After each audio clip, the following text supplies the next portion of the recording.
Bab 3021 Perjuangan Terakhir. Itu adalah perang yang tidak dapat dibayangkan oleh manusia manapun, atau kehidupan cerdas berbasis karbon manapun.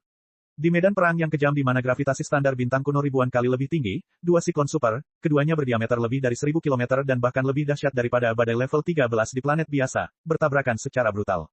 Di tepi tempat kedua pusaran itu bersentuhan, miliaran petir menyambar tubuh masing-masing bagai tombak, membangun jembatan kematian menuju malapetaka. Sel plasma yang tak terhitung jumlahnya menerjang musuh melalui jembatan petir. Mereka membakar kekuatan hidup mereka, yang hanya berlangsung beberapa detik, dan melepaskan radiasi elektromagnetik yang paling kuat, membombardir musuh dengan frekuensi getaran mereka sendiri. Jika sel plasma di sisi lain tidak dapat menahan, bombardir eksplosif, penyerang dan mengubah frekuensi osilasi atom mereka ke frekuensi yang sama tanpa mereka sadari, mereka akan terinfeksi dan berubah menjadi salah satu penyerang. Begitu saja, kedua kelompok sel plasma itu terlibat dalam pertempuran jarak dekat. Mereka saling menelan dan mengubah satu sama lain atau seimbang. Tak satu pun dari mereka mampu mengubah yang lain. Namun setelah semua radiasi elektromagnetik habis, mereka musnah bersama dalam sekejap. Itu adalah tempat pembantaian pertempuran jarak dekat. Di medan perang berskala lebih tinggi dan berskala lebih besar, masih banyak sel plasma yang tidak berpartisipasi dalam pertempuran secara langsung. Sebaliknya, mereka berusaha sekuat tenaga untuk meningkatkan tekanan angin dan kecepatan angin red spot tempat mereka berada. Mereka melepaskan lengan badai, mencoba menghancurkan red spot musuh dan menelan super cyclone. Perang, semacam itu sering kali berlangsung selama berhari-hari dan bermalam-malam. Dalam skala waktu sel plasma, itu adalah perang dahsyat yang berlangsung ratusan tahun. Dalam perang yang berlarut-larut seperti itu, api fosfor merah di kedua belah pihak akan berkobar hebat, meningkatkan kecerahan dua titik merah tersebut satu tingkat. Mungkin, mereka adalah para penyair, penyanyi, dan sejarawan peradaban petir yang bernyanyi, meratapi, dan merekam perang yang cemerlang, kejam, menyedihkan, menyentuh, megah, menyedihkan, dan tak berarti. Pada akhirnya, salah satu dari mereka dikalahkan, dan semua petir padam. Api fosfor merah meredup, dan frekuensi getaran semua sel plasma berubah menjadi milik para pemenang. Bahkan titik merah tempat mereka tinggal hancur dan ditelan oleh titik merah, berubah menjadi titik merah super dengan diameter lebih dari 5000 km. Yang kuat memangsa yang lemah. Kelangsungan hidup yang terkuat adalah hukum alam bahkan di dunia kehidupan energi. Perang antara bintik merah besar dan bintik merah besar berlangsung selama 1000 tahun. Peradaban yang tak terhitung jumlahnya di bintik merah besar telah musnah. Lebih banyak peradaban lahir di bintik merah besar yang baru. Tentu saja, kekaisaran petir, yang telah berkembang pesat sejak lama, telah berkembang hingga batasnya juga. Namun bintik merah besar, yang telah berkembang pesat sejak lama, telah mencapai batas hidupnya. Ia berada di ambang kehancuran, dan peradaban yang telah bertahan selama miliaran generasi hancur. Secara keseluruhan, pada saat Lu Qingchen, Liao, dan armada penjelajah manusia mencapai pinggiran bintang kuno, peradaban petir telah berkembang menjadi peradaban makmur yang belum pernah terjadi sebelumnya. Pada dasarnya, makhluk petir sudah mampu memadatkan dan mengendalikan banyak sel plasma serta membangun berbagai macam struktur yang rumit dan halus. Mereka juga telah menjelajahi hampir semua titik merah besar di atmosfer raksasa kuno dan menempati setiap tanah subur yang cocok untuk pengembangan peradaban. Mereka juga membanggakan kemampuan awal berlayar di lautan bintang. Mereka dapat membangun kapal perang petir, yang panjangnya hampir 1000 km, menyingkirkan daya tarik raksasa kuno, dan berhenti sebentar di dekat raksasa kuno, yang merupakan bentuk-bentuk yang mulia dan mengerikan yang pernah dilihat Liao. Namun, itu batasnya. Dunia tempat mereka dilahirkan telah mempermainkan mereka. Peradaban mereka baru saja terbentuk. 2000 tahun bukanlah waktu yang singkat di alam semesta, dan mereka akan segera menemui ajal. Atau lebih tepatnya, ketika sel plasma pertama terbangun dari ketidaktahuan dan berjuang untuk bertahan hidup, mereka telah disegel oleh takdir keputusasaan. Itu adalah pertanda ledakan supernova yang membawa banyak unsur langka dan radiasi khusus bagi raksasa kuno. Begitulah cara bentuk kehidupan yang ajaib itu tercipta dan berevolusi menjadi peradaban yang unik. Namun, ledakan supernova yang dahsyat akan berdampak serius pada raksasa kuno dan menghancurkan seluruh dunia yang mereka andalkan. Mereka adalah makhluk yang hidup dalam petir, dan kelahiran petir tidak dapat terjadi tanpa energi, medan magnet, dan atmosfer. Hilangnya atmosfer dan medan magnet sudah menjadi malapetaka yang tidak dapat mereka tanggung, apalagi keruntuhan raksasa kuno. Bentuk kehidupan petir telah merasakan dengan tajam perubahan medan magnet raksasa kuno beberapa dekade yang lalu. Beberapa bulan yang lalu, kemunculan Gold Sein, Heaven's Horizon, tiba-tiba mengubah gravitasi dan medan magnet raksasa kuno dan sistem satelit mereka. Lingkungan hidup makhluk bertipe petir bahkan lebih buruk. Jalan, beberapa bulan bagaikan ribuan generasi manusia bagi makhluk petir. Tentu saja, mereka berusaha menyelamatkan diri, bertahan hidup, dan melawan kiamat. Namun, tidak peduli bagaimana mereka mengubah diri mereka sendiri atau bentuk petir dan bintik merah besar, mereka tidak dapat menghentikan keruntuhan raksasa kuno dan pemusnahan medan magnet, apalagi ledakan dua supernova. Dalam arti tertentu, makhluk petir adalah makhluk pada tingkat mikro. Bagaimana mereka dapat menghentikan ledakan supernova dan penghancuran planet pada tingkat makro? Saat itu, hanya ada satu cara. Lari, lari, lari tanpa mempedulikan hal lain. Lari dari raksasa-raksasa kuno dan berubah dari makhluk planet menjadi makhluk kosmik, seperti makhluk cerdas berbasis karbon seperti manusia yang pernah mencoba sebelumnya. Planet hanyalah tempat lahirnya kehidupan. Lautan bintang adalah rumah bagi kehidupan. Makhluk hidup yang menyerupai petir itu menghabiskan waktu sekitar sebulan untuk bereksperimen dengan berbagai rencana untuk menyelamatkan planet purba, dan sampai pada kesimpulan bahwa rencana itu tidak bisa dilakukan. Kemudian, makhluk itu menghabiskan waktu sebulan lagi dan generasi, manusia, yang tak terhitung jumlahnya untuk mengeksplorasi berbagai metode berlayar di lautan bintang. Sayang sekali hidup mereka terlalu pendek. Generasi demi generasi, manusia, tidak dapat menemukan jawaban makroskopis. Hampir mustahil baginya untuk melintasi zona-zona yang kekurangan sumber daya yang berjarak ratusan tahun cahaya hanya dengan energi murni. Ia akan runtuh, menghilang, dan musnah dalam jarak beberapa ratus juta kilometer. Masa raksasa kuno terlalu besar, dan gravitasi mereka terlalu kuat, yang mencegah mereka memurnikan semua jenis material menjadi cangkang padat dan stabil yang dapat membawa energi yang sangat aktif. Itu adalah masalah yang tidak dapat dipecahkan. Namun, makhluk petir itu tidak punya pilihan lain kecuali mencoba lagi dan lagi, didorong oleh naluri bertahan hidupnya. Munculnya Lu Qingchen, Li Yao, dan armada eksplorasi manusia memberi mereka peluang tipis untuk bertahan hidup. Di luar dugaan Li Yao, asumsi awalnya salah. Serangan makhluk petir terhadap armada penjelajah bukanlah perburuan, atau lebih tepatnya, penjelajahan, pada level yang berbeda. Itu masuk akal sekarang setelah dia memikirkannya. Energi tak terbatas masih tersimpan di dalam tubuh raksasa kuno saat ini. Jika itu hanya untuk bertahan hidup sementara, makhluk hidup petir tidak perlu meninggalkan atmosfer dan gravitasi serta terbang jutaan kilometer jauhnya untuk menelan armada penjelajah. Jika raksasa purba berada dalam keadaan stabil, tidak peduli seberapa dekatnya armada penjelajah dengan mereka, makhluk petir tidak akan tertarik sama sekali pada manusia, sama seperti manusia tidak akan tertarik pada bebatuan dingin. Namun, saat ini, situasinya berbeda. Raksasa-raksasa kuno akan segera dihancurkan. Makhluk-makhluk seperti petir, yang tidak punya tempat lain untuk lari, tidak mau melepaskan kesempatan untuk melarikan diri. Kapal-kapal antariksa, pakaian kristal, dan prajurit-prajurit raksasa manusia mewakili medan magnet dan struktur sirkulasi energi spiritual yang baru, stabil, dan istimewa yang dapat melintasi lautan bintang. Model medan magnet yang istimewa dan algoritma untuk pengoperasian energi spiritual keduanya belum pernah terjadi sebelumnya dalam miliaran generasi mutasi genetik makhluk-makhluk petir. Oleh karena itu, armada makhluk petir mengirimkan armada penjelajahan mereka sendiri, yaitu 2 semburan plasma super. Mereka sama sekali tidak berniat jahat, mereka juga tidak merasa bahwa mereka sedang menyerang atau menghancurkan, karena mereka sama sekali tidak menyadari bahwa armada penjelajah manusia adalah semacam kehidupan. Bahkan, jika mereka memiliki agama primitif dan tidak jelas tertentu, mereka mungkin menganggap armada penjelajah manusia sebagai berkah yang diberikan dewa kepada mereka. Dewa akan mengajarkan mereka struktur baru yang dapat memungkinkan mereka melarikan diri dari rumah mereka dan berbaris menuju lautan bintang, dan bahtera yang dapat menyelamatkan mereka dari penderitaan. Oleh karena itu, ketika aliran plasma super melewati puluhan kapal antariksa setelah menghancurkan 2 benteng tertinggi, aliran itu akan menyerupai benteng tertinggi dan kapal antariksa. Mereka memang belajar dan meniru, berharap menemukan cara untuk mempertahankan atau menyimpan petir itu untuk waktu yang lebih lama. Liao dan armada penjelajah, di sisi lain, mematikan sumber daya dan perisai spiritual berulang kali dan memicu api spiritual yang paling kuat. Taktik yang ceroboh seperti itu juga akan berhasil, karena di mata makhluk petir, itu sepenuhnya dibenarkan dan alami. Secara alami, energi yang kuat akan padam setelah ledakan singkat, yang berarti bahwa kematian tidak lagi layak untuk dijelajahi. Adapun bagaimana energi, kematian, bisa dibangkitkan kembali, itu jauh di luar pengertian dan pemahaman mereka. Bahkan sekarang, ketika semua sel plasma di dalam semburan petir super itu hendak terkuras dan dimusnahkan, ia masih menjalankan misinya dengan setia, menjelajahi dan mempelajari bagaimana biolistrik saraf di dalam tubuh Liao bekerja dan mengembun menjadi sosok manusia. Ia tidak menyadari bahwa medan magnet dan energinya tidak cukup untuk melompat dari tingkat mikroskopis ke tingkat makroskopis. Ia seperti pelajar bodoh tapi keras kepala yang telah berusaha 100 kali lebih keras dan terus-menerus mencoba, berjuang, dan berjuang ke arah yang salah. Ini adalah kisah tentang bentuk kehidupan petir yang lahir dari raksasa kuno. Mungkin itu adalah kata-kata terakhir dari sebuah peradaban, atau setidaknya sebuah spesies, sebelum punah. Bab 3022 Ekspedisi Besar 1000 Generasi. Peradaban yang begitu singkat dan cemerlang membuat Liao mendesah dengan perasaan campur aduk. Walaupun Liao tahu bahwa bentuk kehidupan petir yang berbasis pada sel plasma tidak mungkin memiliki bentuk sosial, gelombang emosi, dan gaya berpikir seperti bentuk kehidupan cerdas berbasis karbon, namun ia tidak dapat menahan diri untuk membayangkan sikap dan perlawanan bentuk kehidupan petir tersebut saat berhadapan dengan kiamat apokaliptik, dengan cara yang kekanak-kanakan. Apakah makhluk-makhluk seperti petir juga memiliki ilmuwan? Apakah mereka memiliki astronom dan ilmuwan energi? Ya, bahkan jika mereka tidak dapat memahami konsep-konsep astronomi, mereka pasti memiliki konsep-konsep ilmu energi juga, dan mereka pasti 100 kali lebih ahli daripada makhluk-makhluk cerdas berbasis karbon. Lalu, puluhan tahun atau bahkan ratusan tahun yang lalu, sebelum miliaran generasi dalam skala waktu petir, apakah para ilmuwan merasakan bahwa mereka akan binasa karena perubahan halus radiasi dan medan magnet?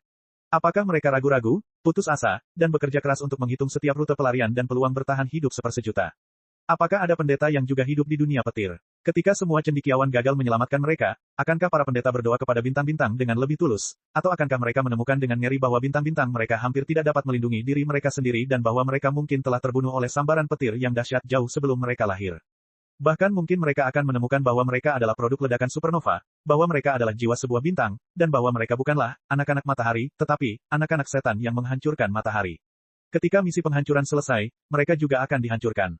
Dengan pemahaman yang begitu kejam, bisakah para pendeta itu tetap percaya dengan teguh pada permulaan, ataukah mereka akan berubah dan merosot menjadi penganut kegelapan, seperti halnya manusia terkuat yang tidak dapat menerima kebenaran gelap alam semesta dan berjalan ke jurang? Akankah makhluk-makhluk bertipe petir juga memiliki prajurit? Demi rumah dan rekan-rekan mereka, demi kelangsungan hidup ras dan peradaban mereka, para prajurit makhluk-makhluk bertipe petir akan mengorbankan diri mereka tanpa ragu-ragu. Ya, akan ada. Hidup mereka hanya akan berlangsung beberapa detik. Mereka ditakdirkan menjadi spesies yang lebih teguh, kejam, dan putus asa untuk sesaat daripada makhluk-makhluk bertipe karbon yang cerdas. Untuk mencapai tujuan terbesar mereka, bertahan hidup, para prajurit makhluk-makhluk bertipe petir bahkan akan terbang ke bintang neutron yang runtuh dengan kapal-kapal antariksa bertipe petir yang sangat besar, mencoba menyalakan matahari kematian dengan hidup mereka sebagai bahan bakar dan memulihkan stabilitas seluruh galaksi. Liao tidak dapat menahan diri untuk membayangkan pemandangan seperti itu. Kilatan petir yang tak terhitung jumlahnya diluncurkan dari raksasa-raksasa kuno melintasi jarak yang jauh dan sabuk radiasi yang kacau ke bintang-bintang neutron yang pucat. Meskipun bintang-bintang neutron dengan cepat runtuh dan mendingin, mereka sama sekali tidak ragu-ragu. Mereka jatuh, hancur, dan binasa berkali-kali, seperti ngengat yang melesat ke dalam api, tetapi mereka tidak bisa menyerah. Lalu, selama beberapa dekade, atau lebih tepatnya, miliaran generasi, dari manusia, bagaimana makhluk-makhluk seperti kilat itu akan menghadapi kehancuran mereka? Apakah mereka terbagi menjadi Homer dan Spacer seperti manusia dari sektor bintang terbang di masa lalu? Apakah mereka telah mencoba berkali-kali untuk memadatkan kapal luar angkasa material berskala besar dari material raksasa kuno dan melarikan diri dari gaya tarik yang sangat besar? Apakah mereka memiliki pemahaman yang jelas tentang luasnya, dan tandusnya lautan bintang? Apakah mereka terlibat dalam perdebatan dan penjelajahan yang tak terhitung jumlahnya? Berapa banyak kisah heroik dan menyentuh yang muncul dalam perdebatan dan penjelajahan tersebut? Terakhir, semburan plasma super di depan Liao. Tidak, itu bukan, itu, tetapi, mereka. Itu bukan, satu, makhluk petir, bahkan bukan, sekelompok, tetapi kombinasi dari generasi makhluk petir yang tak terhitung jumlahnya, tim ekspedisi, dan pasukan ekspedisi. Liao dan semburan plasma super menghabiskan setidaknya 2 hingga 3 jam di dalam dan di luar medan gravitasi, 13 kuno. Jika setiap sel plasma dapat bertahan hidup selama 10 detik, itu akan menjadi 1000 generasi, manusia. Ekspedisi hebat melintasi 1000 generasi. Liao benar-benar dapat membayangkan kegembiraan dan kegerahan para makhluk petir ketika Lu Qingchen mendorong, benteng kayu layu, ke titik merah bintang kuno dan meledakkan, benteng emas tajam, dan benteng lautan hantu, di lautan bintang sehingga para makhluk petir dapat melihat segalanya dengan jelas. Mereka pasti mengira itu pertanda dari para dewa. Namun, pencerahan membutuhkan keberanian dan pengorbanan tanpa batas. Tentara, yang terdiri dari para prajurit terbaik yang tidak takut mati segera berkumpul bersama. Seluruh ras menghasilkan kapal perang petir raksasa yang panjangnya ribuan kilometer dengan energi paling murni dan paling dahsyat. Para prajurit tidak memiliki kesempatan untuk mengucapkan selamat tinggal kepada keluarga mereka dan sel plasma yang memiliki frekuensi osilasi atom yang sama sebelum mereka memulai perjalanan tanpa jalan kembali. Untuk satu sel plasma, raksasa-raksasa kuno itu terlalu jauh dari armada penjelajah manusia. Generasi pertama, generasi kedua, dan bahkan generasi ke-10 prajurit pasukan ekspedisi dimusnahkan dalam beberapa menit ketika petir menyambar. Namun dalam beberapa menit, mereka terpecah dan menciptakan prajurit baru dari generasi ke-11 hingga generasi ke-100, meneruskan misi mereka secara instan melalui radiasi elektromagnetik. Begitu saja, setelah ratusan generasi sel plasma, mereka akhirnya mencapai armada eksplorasi, hanya untuk jatuh ke dalam perangkap Liao dan tertarik ke arah yang salah. Terkunci dalam titik buta pengamatan pada tingkat mikroskopis, mereka ditakdirkan untuk gagal melihat melalui jebakan dan rencana manusia. Mereka jatuh semakin dalam ke dalam lumpur. Kecepatan pemusnahan mereka semakin tinggi, tetapi kecepatan pembelahan mereka semakin rendah. Radiasi yang ada di mana-mana di lautan bintang juga telah mengganggu transmisi radiasi elektromagnetik. Frekuensi getaran atom-atom di dalam tubuh mereka menjadi semakin tidak konsisten. Beberapa sel plasma secara bertahap melupakan misi mereka dan bahkan kehilangan kebijaksanaan mereka. Mereka jatuh ke dalam ketidaktahuan lagi dan berubah menjadi percikan biasa yang tak bernyawa. Namun, meskipun ribuan generasi telah berlalu, meskipun banyak sekali prajurit yang telah gugur, meskipun mereka telah melupakan misi dan kebijaksanaan mereka, meskipun mereka semakin jauh dari rumah mereka, meskipun mereka mungkin kehilangan kesempatan untuk kembali ke tanah air mereka dan menyelamatkan rekan senegaranya selamanya, meskipun frekuensi osilasi atom mereka menjadi semakin kacau, meskipun semakin banyak informasi yang membusuk dan tersebar di ruang angkasa yang luas, kelompok prajurit terakhir masih mengingat misi mereka dan menyelesaikan tugas yang mustahil. Mereka menuangkan semua energi mereka ke medan magnet kehidupan Liao. Pada saat ini, medan magnet vitalitas Liao dan frekuensi petir secara bertahap menyatu dan beresonansi. Liao dapat sepenuhnya memahami nasib menyedihkan mereka dan tenggelam dalam perjalanan luar biasa itu, tidak dapat membebaskan dirinya. Matanya dipenuhi air mata, yang langsung menguap oleh arus listrik, membuat kilat itu semakin menyilaukan. Sel-sel plasma yang tak terhitung jumlahnya berputar, meraba-raba, dan menirukan anggota tubuh dan sarafnya, yang merupakan kumparan medan magnet kehidupannya. Tak lama kemudian, mereka merangkak keluar dari pori-pori Liao dan membentuk sosok manusia kecil, kurus kering, dan menggigil di hadapan Liao, terutama otaknya. Miliaran sel plasma bergegas menuju otak dan terbagi serta binasa, mengembun menjadi otak energi yang luar biasa. Liao sangat jelas bahwa itu tidak ada artinya. Otak dan tubuh manusia yang terbuat dari daging dan darah merupakan pembawa yang paling cocok bagi makhluk cerdas yang berbasis karbon. Namun, bukan berarti makhluk energi dapat memiliki kemampuan yang sama dengan manusia hanya karena mereka meniru bentuk manusia. Selain itu, bahkan para ahli super di antara manusia, seperti dirinya, harus mengandalkan perlindungan kapal luar angkasa agar dapat bepergian melalui ruang 4 dimensi. Dan sebagai planet bibrida gas cair yang sangat besar, gaya tarik yang sangat besar dan material yang terlalu tipis ditakdirkan untuk tidak dapat menyempurnakan kapal perang sesungguhnya di permukaannya, sebagian besar material akan diratakan saat mencapai permukaan raksasa kuno itu, jadi bagaimana bisa disempurnakan dan dimurnikan. Liao tidak tahu apa yang akan dilakukan makhluk petir itu untuk menghancurkan takdirnya dan melarikan diri. Di matanya, tiruan buruk dari makhluk petir itu hanyalah membuang-buang energi berharganya dan selangkah lebih dekat ke jurang kematian. Kesimpulan seperti itu membuat pergerakan makhluk petir itu semakin tragis. Liao tidak bisa menahan diri untuk tidak mengulurkan tangannya ke arah makhluk petir itu. Dia tidak tahu apa yang akan dia lakukan.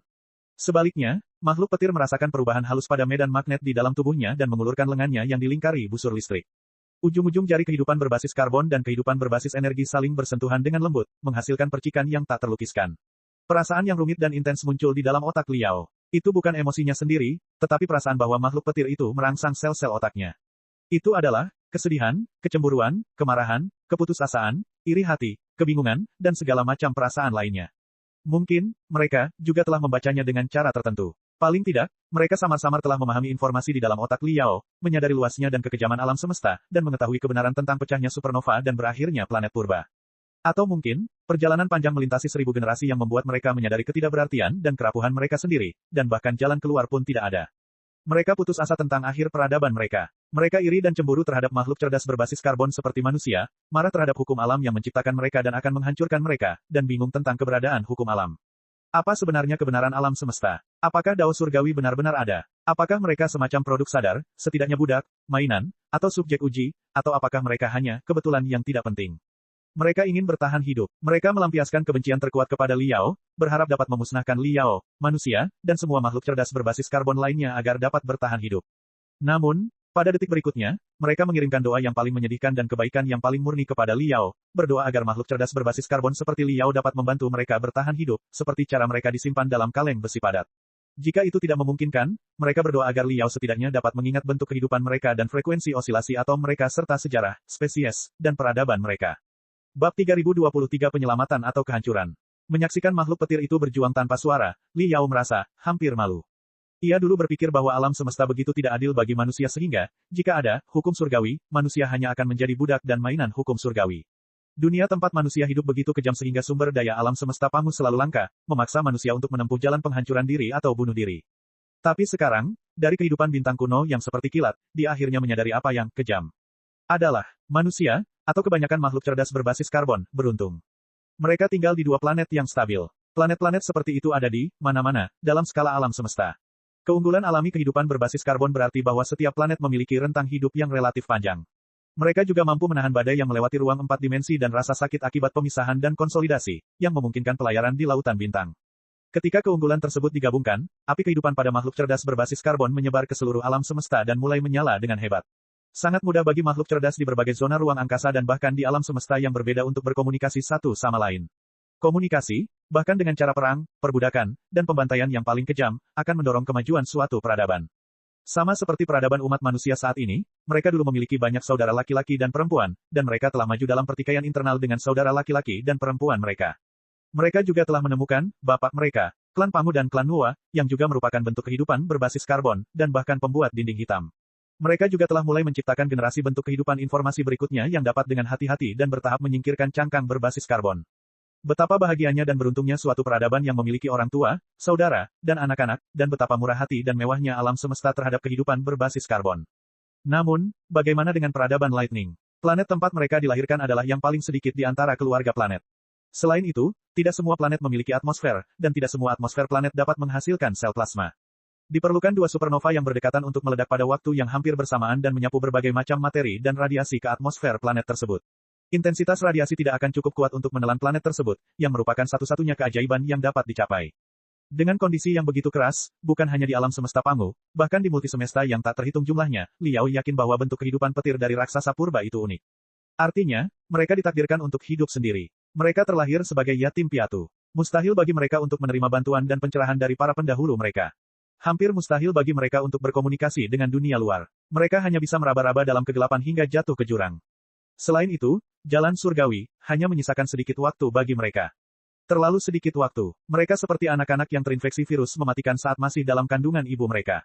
Mereka dijatuhi hukuman mati saat lahir. 2 hingga 3.000 tahun kemudian, meskipun kecepatan perkembangan dan mutasi mereka jauh melampaui batas makhluk cerdas berbasis karbon, itu masih belum cukup bagi makhluk lemah itu untuk mengalahkan planet raksasa, 2 supernova, dan alam semesta yang tandus dan tandus. Oleh karena itu, perjuangan makhluk petir ditakdirkan 100 kali lebih sulit, 100 kali lebih tragis, dan 100 kali lebih hebat daripada perjuangan peradaban umat manusia. Mereka masih berjuang. Hanya setelah beberapa menit, petir yang membentuk wujud manusia itu menjadi redup dan mengecil. Mereka masih berkeliaran di sekitar Liao, mencoba memecahkan rahasia medan magnet vitalitas dan gelombang otak Liao. Namun, manusia telah mempelajari rahasia tersebut selama ratusan ribu tahun dan gagal untuk menyadarinya. Bagaimana makhluk hidup yang menyerupai petir dapat memecahkannya hanya dalam beberapa menit? Merasakan arus listrik yang mengalir melalui sel-sel otaknya, Liao terjebak dalam dilema. Sekarang setelah dia mengenali peradaban makhluk petir yang luar biasa dan pertarungan hebat mereka melawan takdir, reaksi pertama Liao tentu saja membantu mereka. Tetapi rasionalitasnya juga mengatakan kepadanya bahwa, ketika dia berhubungan dengan peradaban yang tidak dikenal, perlu diasumsikan bahwa mereka bersikap bermusuhan. Disengaja atau tidak sengaja, 2 serangan sebelumnya telah melumpuhkan banyak kapal luar angkasa armada eksplorasi manusia dan bahkan menewaskan banyak awaknya. Beberapa saat yang lalu, makhluk petir itu telah melepaskan permusuhan yang tak terselubung kepadanya, mencoba menguasainya dengan kikuk. Makhluk petir itu seperti anak kecil yang tidak bersalah yang sama sekali tidak menyembunyikan tujuannya.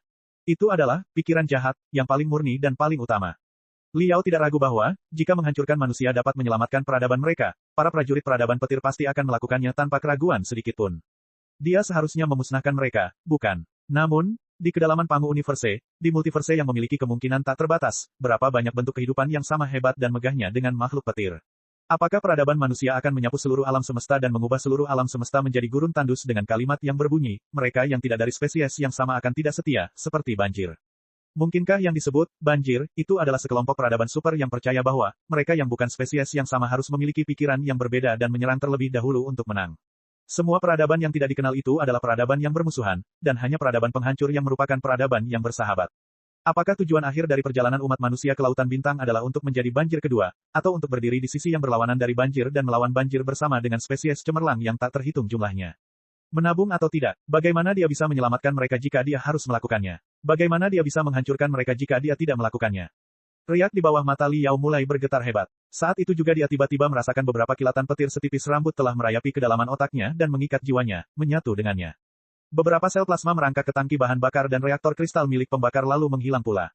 Pupil mata Liao mengerut hebat. Ia benar-benar tidak tahu apakah itu merupakan usaha gagal lagi dari makhluk petir itu, atau apakah makhluk itu telah memahami rahasia yang bahkan tidak diketahuinya selama penjelajahan sulit selama puluhan generasi dan mengubah tubuh, jiwa, dan bahkan prajurit raksasanya menjadi kapal luar angkasa yang baru.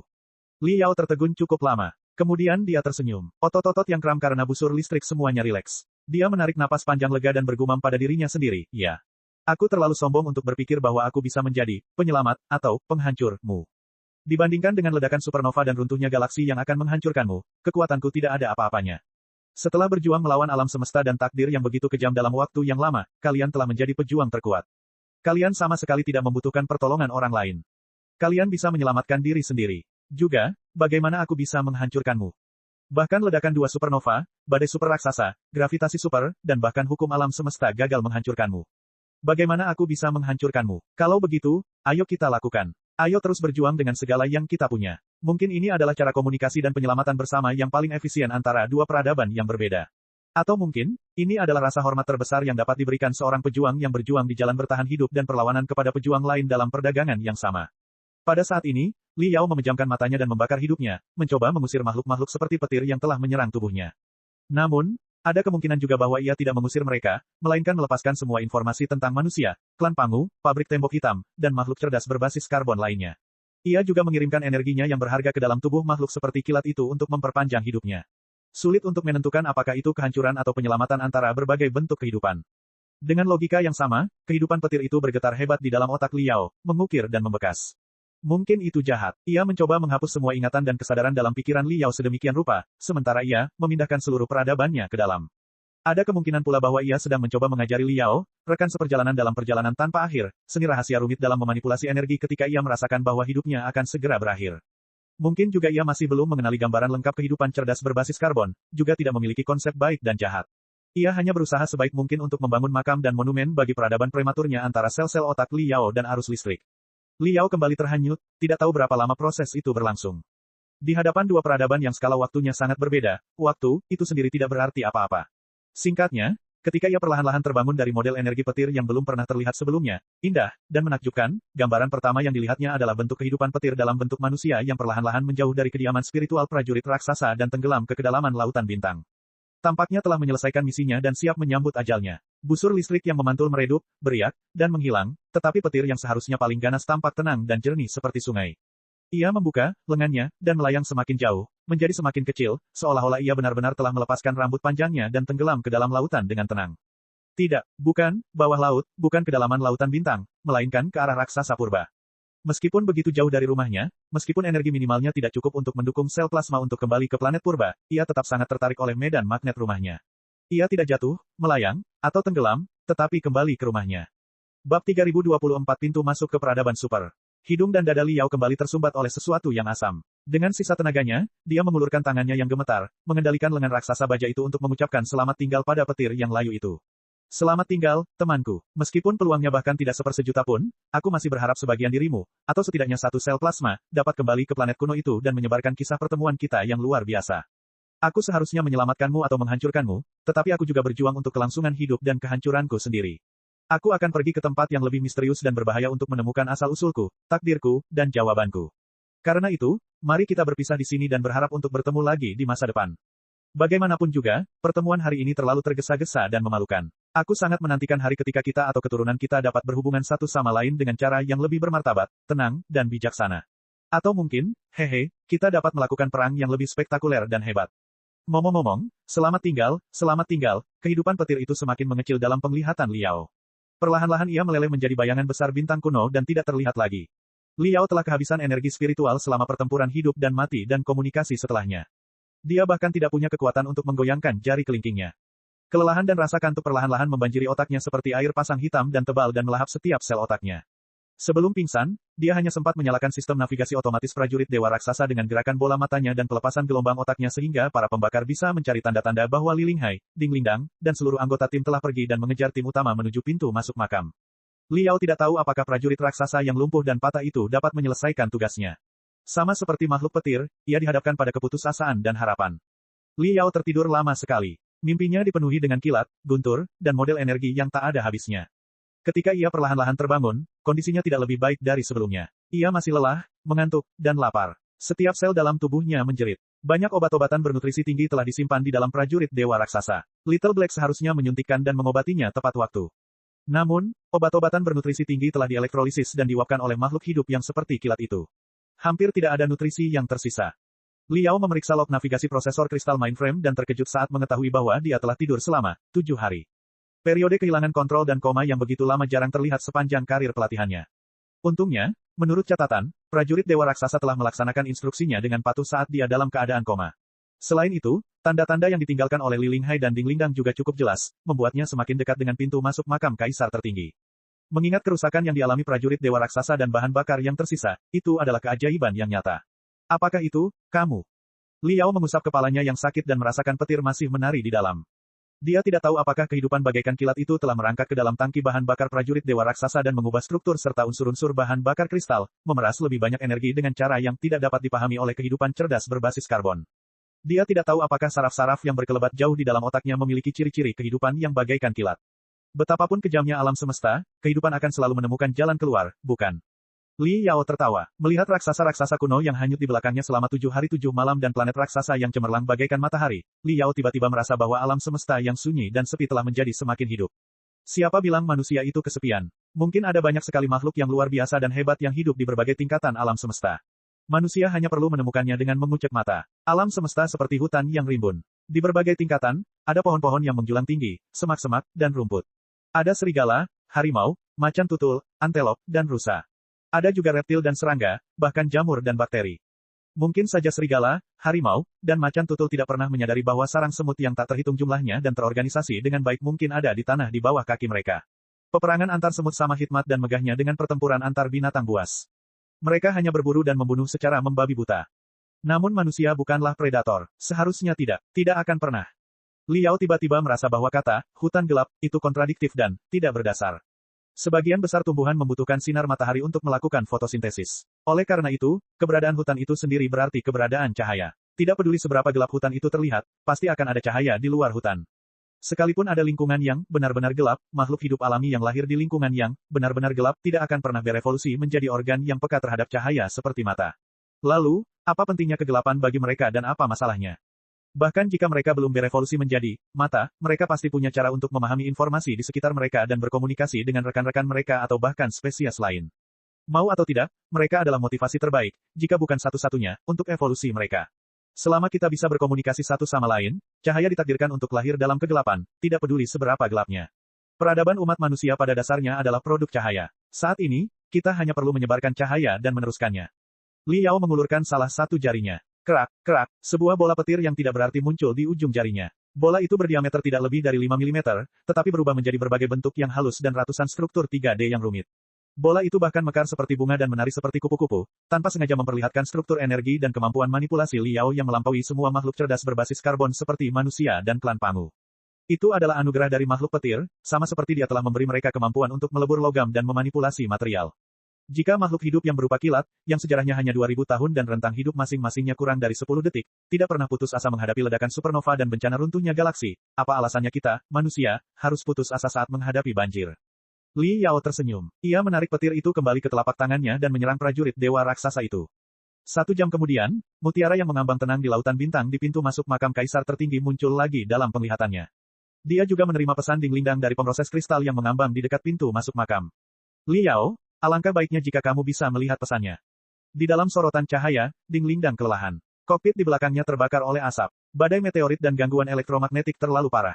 Armada kami menderita kerugian besar. Banyak kapal antariksa kehilangan kemampuan untuk berlayar atau bertempur. Yang lebih buruk adalah navigasi dan komunikasi banyak kapal antariksa telah hancur total dan entah kemana. Saat ini, kami baru menemukan belasan kapal antariksa. Kapal antariksa lainnya tidak akan tiba sampai mereka memperbaiki diri. Waktu adalah hal terpenting. Kita tidak bisa menunggu lebih lama lagi. Sekarang, kita harus memasuki makam kaisar tertinggi untuk menangkap Lu Qingchen. Oleh karena itu, kita telah menyiapkan simpul informasi di sini. Jika ada perubahan yang tidak normal di dalam makam kaisar tertinggi, kita akan mengirimkan informasinya sesegera mungkin.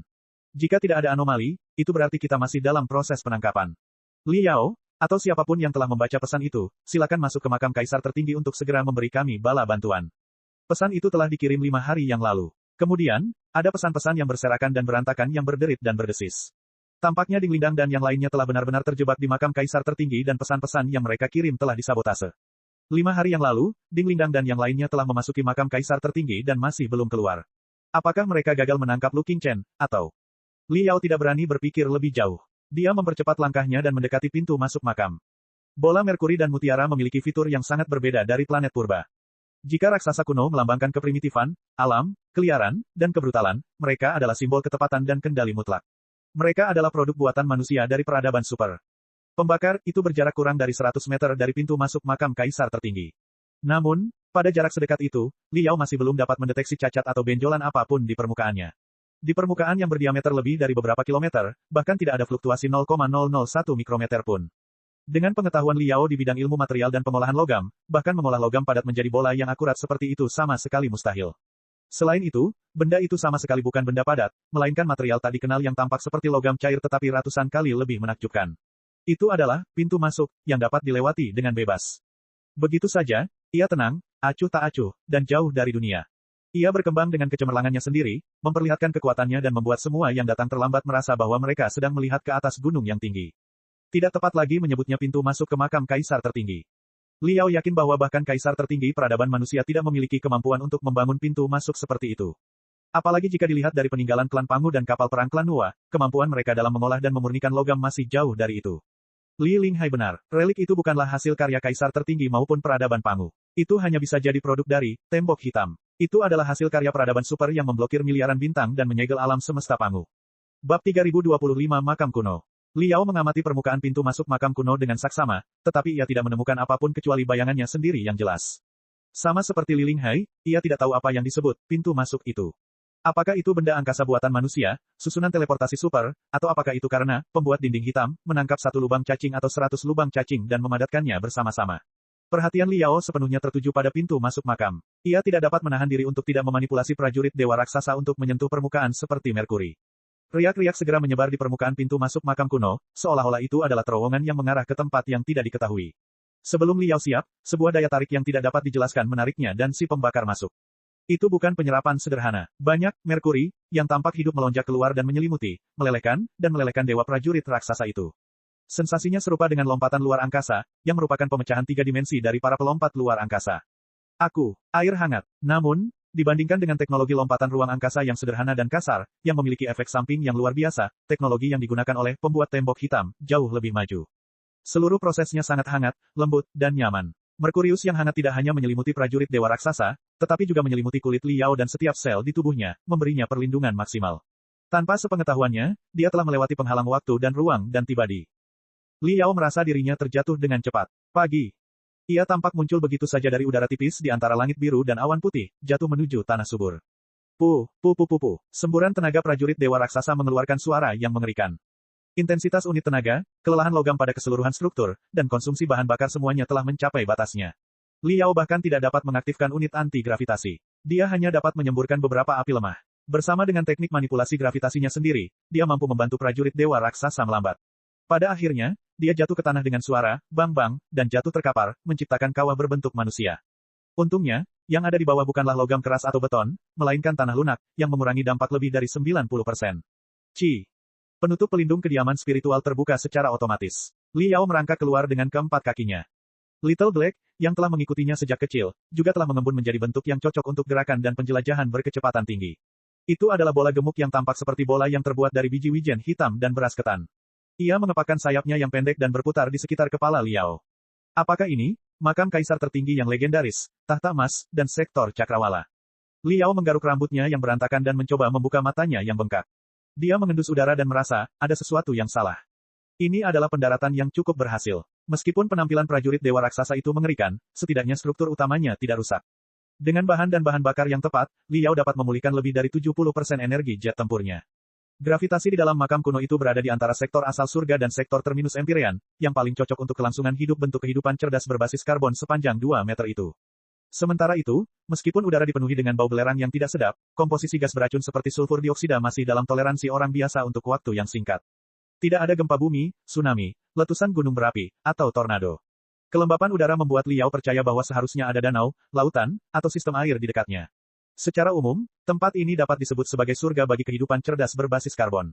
Tidaklah aneh untuk mengatakan bahwa kehidupan cerdas berbasis karbon pertama berasal dari tempat ini. Dan itulah yang sebenarnya terjadi. Tempat ini penuh dengan kehidupan.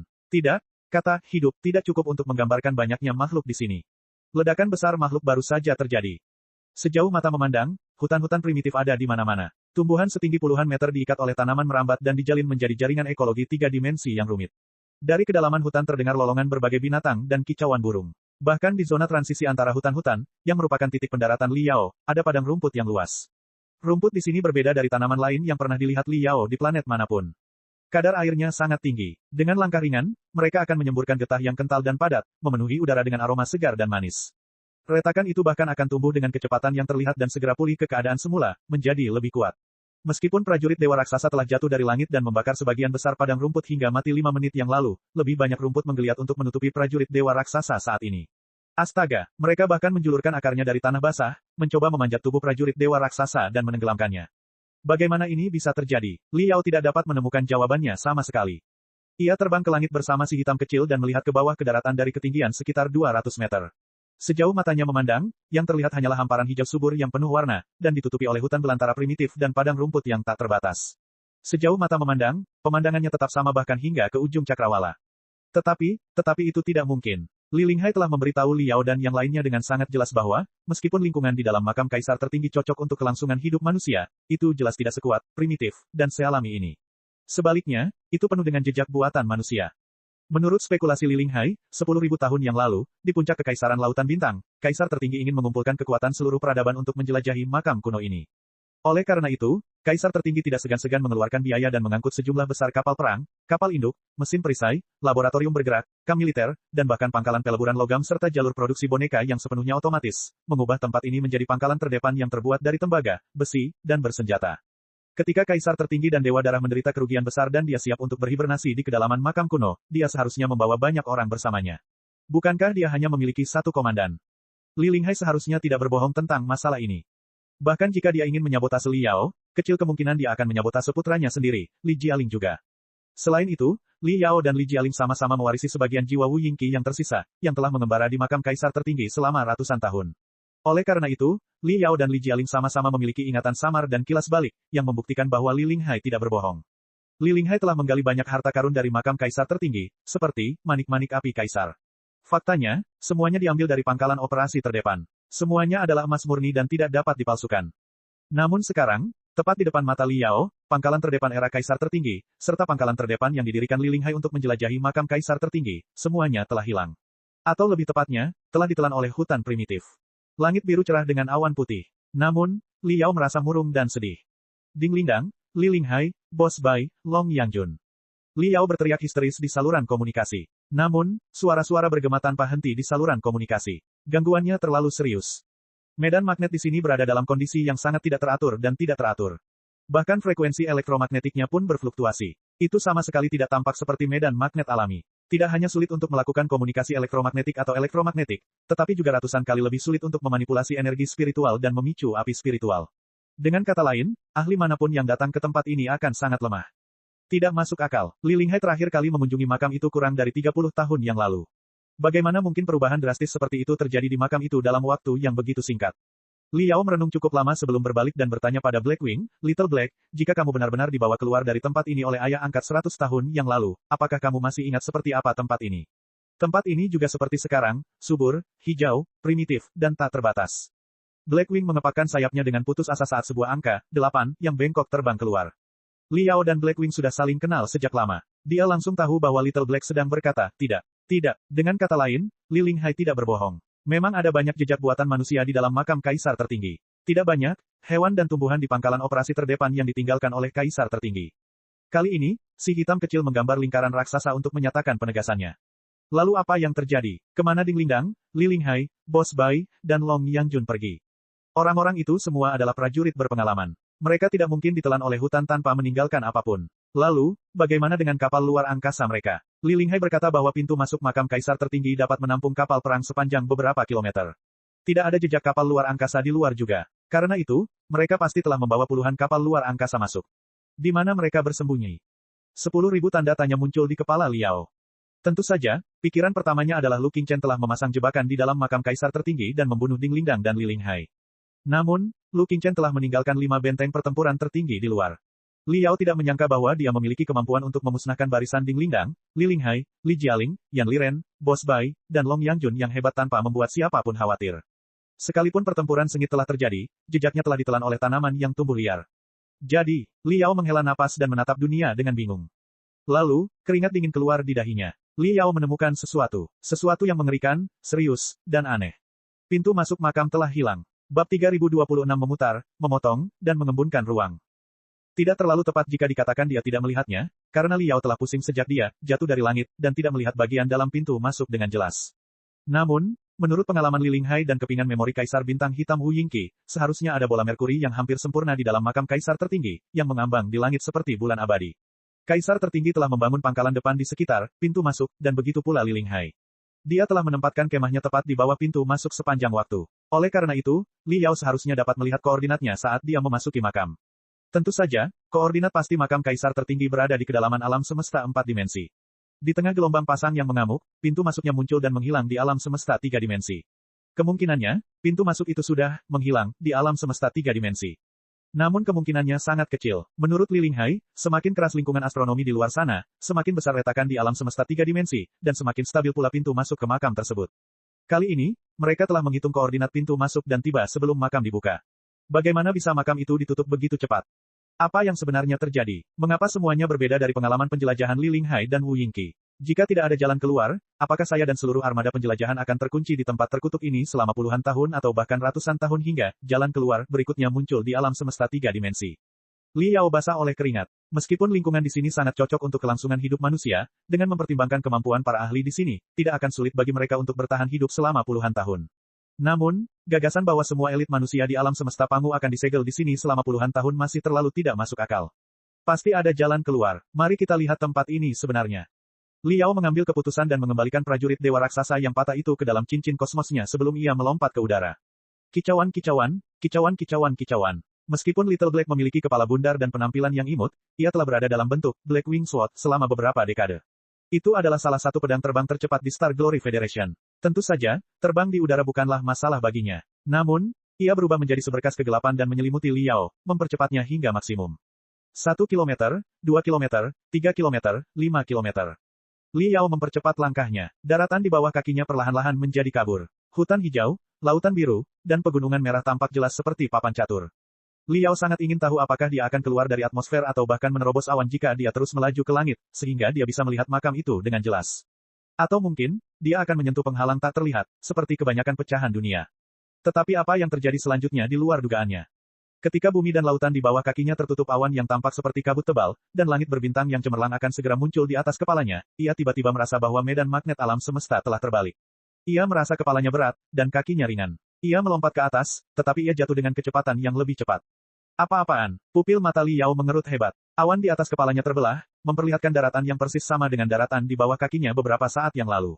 Ya, dia mengingat garis demarkasi pantai, hutan belantara, hutan rimba, dan pegunungan dengan sangat jelas. Dilihat dari bentuk garis demarkasinya, itu persis daratan tempat dia baru saja berangkat. Bagaimana mungkin? Dia seharusnya melompat ke atas. Bagaimana dia bisa jatuh? Bagaimana dia bisa berakhir di tempat ini padahal dia memulainya dari tempat ini? Melayang di udara, Li Yao menatap tanah lebih dari 1000 meter di bawah kakinya dalam keadaan tak sadarkan diri. Sambil menarik napas dalam-dalam dan menggertakkan giginya, dia mengubah arahnya dan terbang menuju langit lagi, kembali ke jalan yang tadi dilaluinya. Ternyata, setelah terbang sekitar setengah menit, ia mengalami pembalikan medan magnet lagi. Gaya tarik di bawah kakinya tiba-tiba berubah menjadi gaya di atas kepalanya. Ia berubah dari naik ke langit, menjadi jatuh dari langit, dan seharusnya di bawah. Masih merupakan daratan yang dikenalnya. Aku. Li Yao tertegun sejenak. Ia terbang ke cakrawala dengan kecepatan tertinggi, sembari mengamati daratan dan menggambar peta tempat itu. Jika makam kaisar tertinggi benar-benar sebuah planet, dilihat dari gravitasi dan lingkungan alamnya, massa dan radiusnya seharusnya sama dengan Empyrean Terminus dan Heaven's Origin. Seharusnya tidak lebih besar dari 2 kali ukuran Empyrean Terminus dan Heaven's Origin. Dengan kultivasi Li Yao saat ini, tidak sulit baginya untuk mengelilingi planet seperti itu. Namun, hal aneh terjadi lagi. Li Yao telah memperhatikan bahwa daratan dan lautan di sini sedikit melengkung, seperti permukaan planet. Namun, ketika ia berangkat dari pantai timur benua, melintasi benua dan pantai barat, dan menyeberangi lautan yang luas, ia telah kembali ke titik awal bahkan tanpa mengitari planet itu sekali atau bahkan seperempat waktu. Medan magnet di sini terlalu kacau sehingga dia tidak dapat membedakan antara timur, barat, selatan, dan utara. Namun, dengan asumsi bahwa perjalanan itu ke arah timur-barat, situasi di arah utara-selatan sama saja. Li Yao telah berencana untuk mencari Antartika dan Arktik, tetapi setelah beberapa saat pusing, dia kembali ke titik awal. Baiklah, kalau saja gangguan medan magnet itu tidak begitu kuat sehingga mengganggu otakku, pakaian kristalku, dan sistem navigasi Little Black pada saat yang bersamaan, itu pastilah Ghost Hits Wall yang legendaris. Li Yao merenung sejenak dan berkata, atau, mari kita katakan dengan cara yang lebih canggih. Konsep seperti pelipatan ruang dan distorsi ruang sengaja diganggu oleh seseorang yang membuat labirin yang tidak dapat dimasuki siapapun. Nah, bukan hal yang aneh jika labirin itu digunakan sebagai perisai untuk pusat kendali dinding hitam. Masalahnya, terakhir kali Li Linghai dan Wu Yingqi menjelajahi tempat ini, tidak seperti ini. Pada saat itu, makam kaisar tertinggi tidak berbeda dengan pecahan dunia biasa. Batasnya samar-samar, dan strukturnya sangat stabil. Kelihatannya tidak berbahaya dan jujur. Mungkinkah sesuatu, atau bahkan, seseorang telah mengaktifkan sistem atau tindakan pertahanan tertentu jauh di dalam makam. Apapun itu, hal itu memberi Li Yao firasat buruk. Tidak heran Ding Lindang dan yang lainnya tidak kembali keluar untuk mencariku setelah mendirikan pangkalan operasi terdepan. Itu karena ruang di sini telah terdistorsi, dan mereka tidak dapat menemukan jalan keluar. Li Yao terus merenung. Namun, apakah ruang angkasa satu-satunya hal yang telah diputarbalikkan? Saat menjelajahi utara, selatan, timur, dan barat, Li Yao mengambil banyak gambar dengan resolusi tinggi dan mengumpulkan banyak data iklim dan medan magnet. Hadiah yang diterimanya dari makhluk hidup petir, belum lama ini memberinya kepekaan ribuan kali lebih tinggi daripada seekor merpati. Persepsi dan pemahamannya tentang medan magnet dapat menyimpulkan banyak hal dari jejak anomali tersebut. Liao memperhatikan bahwa, di dunia yang kecil dan tertutup ini, tidak hanya ada satu sistem iklim, tetapi puluhan lingkungan yang sepenuhnya berbeda. Tempat ia mendarat memang damai dan menyenangkan. Tetapi beberapa tempat lain tertutup salju dan es. Di tempat lain, termasuk di kedalaman laut, gunung berapi meletus. Pergerakan lempeng sangat hebat. Yang aneh adalah, betapapun hebatnya iklim dan perubahan geologis, hal itu tidak memengaruhi daerah sekitar sama sekali. Meskipun mereka hanya berjarak 100 meter, dengan letusan gunung berapi di satu sisi, bumi berguncang, dan gunung-gunung berguncang, sisi lain tertutup salju, dan gunung-gunung es sama sekali tidak bergerak. Itu tidak mungkin. Liao memasukkan semua data iklim yang dikumpulkannya ke dalam otaknya dan membuat perhitungan yang rumit. Kemudian dia sampai pada kesimpulan yang sangat tidak masuk akal. Lingkungan dunia ini seperti berbagai tahap setelah kelahiran sebuah planet. Yang paling jelas adalah kandungan berbagai unsur di udara. Beberapa daerah seperti tahap ketika sebuah planet baru saja lahir, yang dipenuhi dengan gas beracun yang mematikan. Beberapa tempat memiliki kadar oksigen yang terlalu tinggi, seperti tahun-tahun awal era purba ketika tanaman baru saja lahir. Beberapa tempat memiliki udara yang relatif normal, yang merupakan tahap paling sempurna untuk sebuah planet yang dapat dihuni. Namun, bukankah aliran udaranya paling kuat? Atmosfer di sini memiliki konveksi yang jelas. Bagaimana mungkin udara di satu sisi milik planet primitif, udara di sisi lain milik planet terpencil, dan udara di sisi lain milik planet modern? Itu tidak masuk akal. Liao tidak dapat menemukan jawabannya sama sekali. Ia membuat asumsi yang berani dan memverifikasinya dengan saksama. Awalnya, ia membayangkan bahwa ada penghalang tak terlihat di udara yang menghalangi udara di berbagai area dan menciptakan laboratorium yang berbeda. Namun bagaimana dengan udara, perubahan medan magnet yang tiba-tiba, dan ketidaksinambungan gerakan kerak bumi? Penghalang seperti apa yang dapat membuat bumi berguncang sejauh 100 meter dan semuanya menjadi tenang? Selain itu, anggapan seperti itu terlalu sederhana dan kasar. Tampaknya sama sekali tidak sesuai dengan keindahan, kesempurnaan, dan kejutan yang telah dibangun oleh pembuat dinding hitam di pintu masuk. Itu adalah pendekatan manusia, bukan peradaban super yang dapat membangun tembok hitam. Tempat macam apa ini sebenarnya? Aku merasa seperti berada di planet yang berbeda setiap menitnya. Liao bergumam pada dirinya sendiri. Lalu tubuhnya menegang dan dia menggigil kedinginan. Ya, planet yang berbeda. Dunia yang tak bernoda di depan matanya tampak terbuat dari ratusan planet yang berbeda. Apakah itu mungkin? Liao bertanya pada dirinya sendiri dengan lembut, memotong ruang dari ratusan planet yang berbeda seolah-olah itu adalah kue dan menyatukannya kembali tanpa meninggalkan jejak sambungan. Mari kita jelaskan dengan cara yang lebih sederhana. Apa yang disebut makam kaisar tertinggi, tahta suci emas, cakrawala surga, bukanlah pecahan dunia tetapi kumpulan ratusan pecahan dunia lainnya. Bab 3027 Awal kekacauan. Liao terkejut dengan spekulasi gilanya. Memisahkan sebidang ruang dari ratusan dunia, menggabungkan mereka dengan mulus, menjaga kestabilan ruang dan sirkulasi udara, serta menghasilkan hewan dan tumbuhan normal, kedengarannya seperti cerita dari legenda. Akan tetapi, sejak peradaban super berkembang hingga mencapai puncaknya, teknik yang mampu memindahkan gunung dan lautan menjadi sumber mitosnya. Bukankah peradaban Pangu dan peradaban Nua juga disembah oleh manusia di masa depan? Peradaban Pangu sudah mampu memanfaatkan energi bintang dan bintang neutron secara efisien. Pembuatan tembok hitam hanya akan lebih menakjubkan dan tidak dapat dipercaya daripada mereka. Kemudian, Liao memeriksa hewan dan tumbuhan. Bukti yang melimpah mendukung spekulasinya bahwa ia tidak berada di pecahan dunia, tetapi telah melewati ratusan dunia dan memasuki bagian planet yang dapat dihuni. Meskipun Liao bukan ahli zoologi atau botani, ia tetap dapat mengatakan bahwa tumbuhan di banyak tempat tampaknya telah lahir di era purba. Mereka adalah tumbuhan spora paling awal dan pakis purba. Di beberapa tempat lain, bentuk tumbuhan dan cara mereka berfotosintesis lebih dekat dengan zaman modern. Seringkali, lusinan tumbuhan yang berusia ratusan juta tahun tumbuh kurang dari 100 meter dari satu sama lain. Beberapa pakis seharusnya telah punah sejak lama, tetapi mereka tumbuh bersama dengan spesies selanjutnya dalam harmoni yang sempurna. Tidak, salah jika menyebutnya harmonis dan teratur. Ketika tanaman berakar dan terus memperluas wilayahnya, tidak dapat dihindari bahwa ia akan keluar dari ruang asalnya dan menyerbu lingkungan yang sama sekali berbeda. Itu adalah lingkungan yang tidak akan pernah bisa ia adaptasi. Seringkali, ia akan layu, dan membusuk dengan kecepatan yang terlihat. Di bawah pengaruh jamur dan bakteri, ia akan berubah menjadi humus dan menyediakan nutrisi tak terbatas untuk pertumbuhan tanaman baru. Jadi, ini bukan hutan purba, melainkan museum tanaman tertentu, tempat semua tanaman yang muncul selama miliaran tahun evolusi planet yang dapat dihuni dipamerkan dan dimusnahkan. Liao bergumam pada dirinya sendiri. Dari tumbuh dan matinya tanaman, ia merasakan vitalitas yang melimpah, bahkan mengerikan. Aliran waktu di sini tampaknya telah dipercepat ribuan kali lipat. Segala sesuatu tumbuh dan mati dengan gila-gilaan. Tumbuhan dan hewan pun sama. Liao menemukan ikan purba di rawa. Mereka adalah pelopor pergerakan hewan dari laut ke darat dan telah muncul miliaran tahun yang lalu. Di kedalaman hutan, ia juga menemukan laba-laba seukuran baskom dan kelabang yang hampir sebesar ular boa. Di masa lalu, hampir setiap planet yang dapat dihuni mengalami ledakan tanaman. Akibatnya, udara dipenuhi dengan terlalu banyak oksigen. Semakin tinggi kandungan oksigen, semakin besar ukuran makhluk hidup. Sangat umum bagi arthropoda dan krustasea untuk tumbuh hingga 2 hingga 3 meter. Adapun semua jenis hewan purba seperti harimau bertaring tajam, marsupial, babi hutan raksasa, dan bahkan mamut yang telah punah sejak lama, semuanya ada di mana-mana. Itu sama sekali bukan hal yang aneh. Kemunculan makhluk purba itu tidak cukup aneh. Jika teknologi biokimia manusia sudah cukup untuk mencapai prestasi seperti itu, makhluk yang muncul di depan mata Liao hampir bisa disebut legenda. Itu adalah rusa besar yang tinggi dan berotot, atau lebih tepatnya, makhluk yang tampak seperti rusa besar. Ia memiliki rambut emas terang yang berkilau dan garis-garis matahari radioaktif di tubuhnya. Di kedua sisi kepalanya terdapat tanduk heliks yang tampak seperti tanduk domba, yang di atasnya terdapat bunga-bunga berwarna-warni. Liao dapat melihat dengan jelas bahwa bunga-bunga itu tidak merambat pada tanduknya seperti tanaman merambat, tetapi tumbuh langsung dari tanduknya, seolah-olah merupakan gabungan antara tumbuhan dan hewan. Liao menatap rusa emas itu lama sekali. Makhluk cantik itu tampaknya belum pernah melihat manusia sebelumnya. Ia menatap Liao dengan rasa ingin tahu untuk waktu yang lama, hingga kupu-kupu yang tak terhitung jumlahnya menari-nari di tanduknya. Kemudian ia melompat ke dalam hutan dengan lincah. Jika Liao tidak menjalani pelatihan, 3000 debu fana, penjelmaan eksternal, dan masih dalam tahap transformasi keilahian, dia pasti meragukan apakah dia telah jatuh ke dalam mimpi lagi dan segala sesuatu di sekitarnya hanyalah khayalan. Namun, saat ini, dia telah mencapai tahap pembagian jiwa. Jiwanya tidak hanya mengalami 3000 reinkarnasi di dunia manusia, tetapi juga telah ditempa oleh bentuk kehidupan seperti kilat dan lebih tajam dari sebelumnya. Dia seharusnya dapat membedakan antara maya dan kenyataan. Atau lebih tepatnya, kalau saja ada suatu eksistensi yang mampu menciptakan ilusi sedemikian rupa sehingga bahkan para ahli divisi pun dapat tertipu sepenuhnya, teknologi dan sumber daya di baliknya pasti tidak akan jauh berbeda dengan membangun makam kuno seperti itu.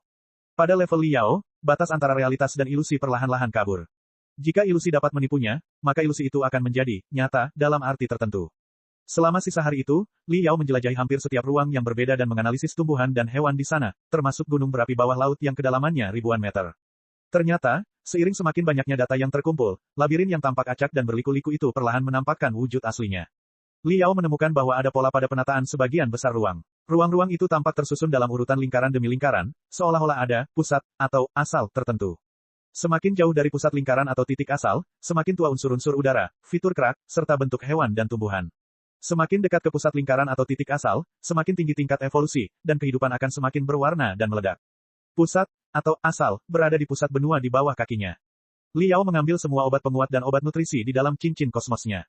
Terlepas dari apakah obat-obatan itu terpengaruh oleh kekuatan hidup petir atau tidak, ia menelan semuanya. Kemudian, ia menangkap beberapa gurita raksasa yang panjangnya lebih dari 20 meter dan hewan yang tampak seperti paus. Setelah memeriksanya dan memastikan bahwa mereka tidak berbahaya, ia melahapnya dan mulai mengunyahnya. Ia menemukan pantai terbuka tanpa halangan dan memasang garis pertahanan. Dengan bantuan meditasi mendalam, ia menyerap semua nutrisi dan memelihara sel-sel kering, saraf, pembuluh darah, dan sarafnya. 3 jam kemudian, pori-pori di sekujur tubuhnya kembali mengeluarkan aliran panas. Setelah simulasi dan perhitungan yang tak terhitung jumlahnya, medan magnet vitalitas telah disesuaikan agar lebih cocok untuk ruang yang kacau. Liao tiba-tiba bangkit dan berjalan menuju asal ruang yang kacau. Semakin dekat dia dengan asal, semakin kacau medan magnetnya. Terbang di langit terlalu berbahaya. Selain itu, dia juga ingin mengamati dunia dari jarak yang lebih dekat. Oleh karena itu, dia memilih untuk berjalan di hutan lebat. Semakin dekat mereka dengan asal, semakin berwarna bentuk kehidupan itu. Gulma, semak, tanaman merambat, dan pohon yang tak terhitung jumlahnya tumbuh dengan cepat. Jamur itu menggeliat, berkembang, dan membusuk dengan kecepatan yang terlihat, seolah-olah mereka adalah karpet hidup. Ada juga hewan-hewan, semua jenis hewan aneh yang tampaknya telah lolos dari mimpi buruk. Mereka berjuang keras di kedalaman hutan yang tumbuh dan mati dengan gila-gilaan. Naluri yang terukir jauh di dalam gen mereka terbakar, membawa aroma darah yang kuat ke hutan. Tidak ada jalan di depannya sama sekali. Liao harus membuka jalan dengan pedang apinya. Kadang-kadang, ketika ia memasuki daerah yang kandungan oksigennya terlalu tinggi, percikan api kecil akan menyala dengan hebat dan di luar kendalinya, membakar seluruh hutan. Namun ia tidak terlalu peduli tentang hal itu, karena tanaman baru akan tumbuh dalam beberapa menit, paling lama setengah jam, dan menutupi kayu busuk yang belum terbakar. Ledakan, ledakan, ledakan, langkah kaki yang berat tiba-tiba bergema di depannya, seolah-olah guntur telah bangkit dari bawah tanah. Untuk pertama kalinya, Liao memiliki firasat akan adanya bahaya. Sesuatu yang besar tampaknya akan datang. Liao segera menarik semua energi spiritual dan auranya. Ia berguling-guling di tanah, menutupi dirinya dengan lumpur dan humus, dan berjongkok di bawah pohon raksasa. Ia bahkan membiarkan tanaman merambat di batang pohon itu menggantung dan melilit tubuhnya. Retak, retak, ledakan. Begitu dia menyelesaikan penyamarannya, pohon raksasa di depannya runtuh. Sosok yang tampak seperti menara besi abu-abu muncul di depannya. Sosok itu hikmat, megah, agung, biadab, dan merupakan simbol keganasan dan kekerasan. Itu adalah reptil raksasa yang tampak seperti Tyrannosaurus. Sangat cantik. Namun, dengan kemampuan tempur Liao, ia tidak takut pada reptil raksasa manapun. Bahkan jika 30 hingga 50 Tyrannosaurus sungguhan menyerangnya bersama-sama, ia tidak peduli. Namun kenangan leluhur yang tersembunyi jauh di dalam sel-selnya masih membuatnya berseru kagum di depan seorang tiran kuno seperti itu. Pada era Liao, hampir semua planet yang dapat dihuni di 3000 sektor telah dihuni oleh manusia dan dimodifikasi agar sesuai untuk kelangsungan hidup primata. Reptil purba seperti dinosaurus tidak dapat hidup secara alami. Memang benar bahwa para ahli biokimia dari sektor setan darah telah mengembangkan beberapa binatang biokimia yang sangat besar dan brutal dengan gen dinosaurus. Namun, tidak peduli seberapa besar dan brutalnya binatang biokimia itu, mereka tidak mungkin lebih menakutkan daripada tiran alami di depan mereka. Tubuh binatang yang mirip dengan Tyrannosaurus itu penuh dengan benjolan, seolah-olah mengenakan baju besi yang kokoh. Ada garis-garis ungu terang di tubuhnya, baik warna alami maupun bulu. Namun, tampaknya ia telah mencapai ujung jalan dan berada di ambang kematian. Setelah beberapa kali mengaum menyakitkan, kakinya yang berat terhuyung-huyung, dan ia kehilangan keseimbangan secara tiba-tiba, menabrak batu raksasa yang penuh dengan tanaman merambat dan lumut. Setelah ledakan yang memekakkan telinga, batu itu penyok, dan ia jatuh ke tanah. Liao berkedip dan segera mengerti. Karena ukurannya yang sangat besar dan struktur yang relatif primitif, dinosaurus sangat membutuhkan kandungan oksigen di udara. Mereka hanya dapat hidup dalam kondisi saturasi oksigen tertentu, dan hal itu tidak akan terjadi jika kandungan oksigen mereka lebih rendah beberapa persen saja. Hal itu juga menjadi salah satu alasan mengapa banyak binatang raksasa yang tampak seperti dinosaurus punah di banyak planet yang dapat dihuni. Binatang buas yang tampak seperti Tyrannosaurus itu pasti lahir di pinggiran angkasa yang jauh dari asalnya, dan di era geologi dan lingkungan ekologi yang bahkan lebih kuno. Namun, ia telah meninggalkan rumahnya secara tidak sengaja dan masuk tanpa izin ke ruang yang kandungan oksigennya lebih rendah. Ia pasti mati lemas.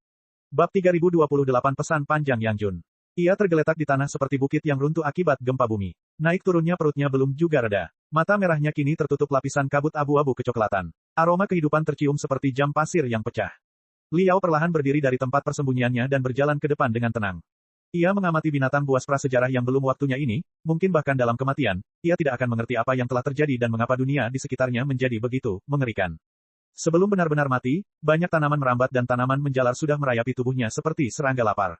Benjolan-benjolan di permukaan tubuhnya juga bergetar aneh, seperti buah-buahan yang montok. Benjolan-benjolan itu meledak dan terbang keluar, menghasilkan kelompok-kelompok kupu-kupu berwarna ungu terang dan emas gelap. Kupu-kupu terbang ke angkasa, asap berwarna emas dan ungu mengepul dari bangkai binatang prasejarah. Liao tercengang oleh pemandangan itu dan tidak bisa menenangkan dirinya untuk waktu yang lama.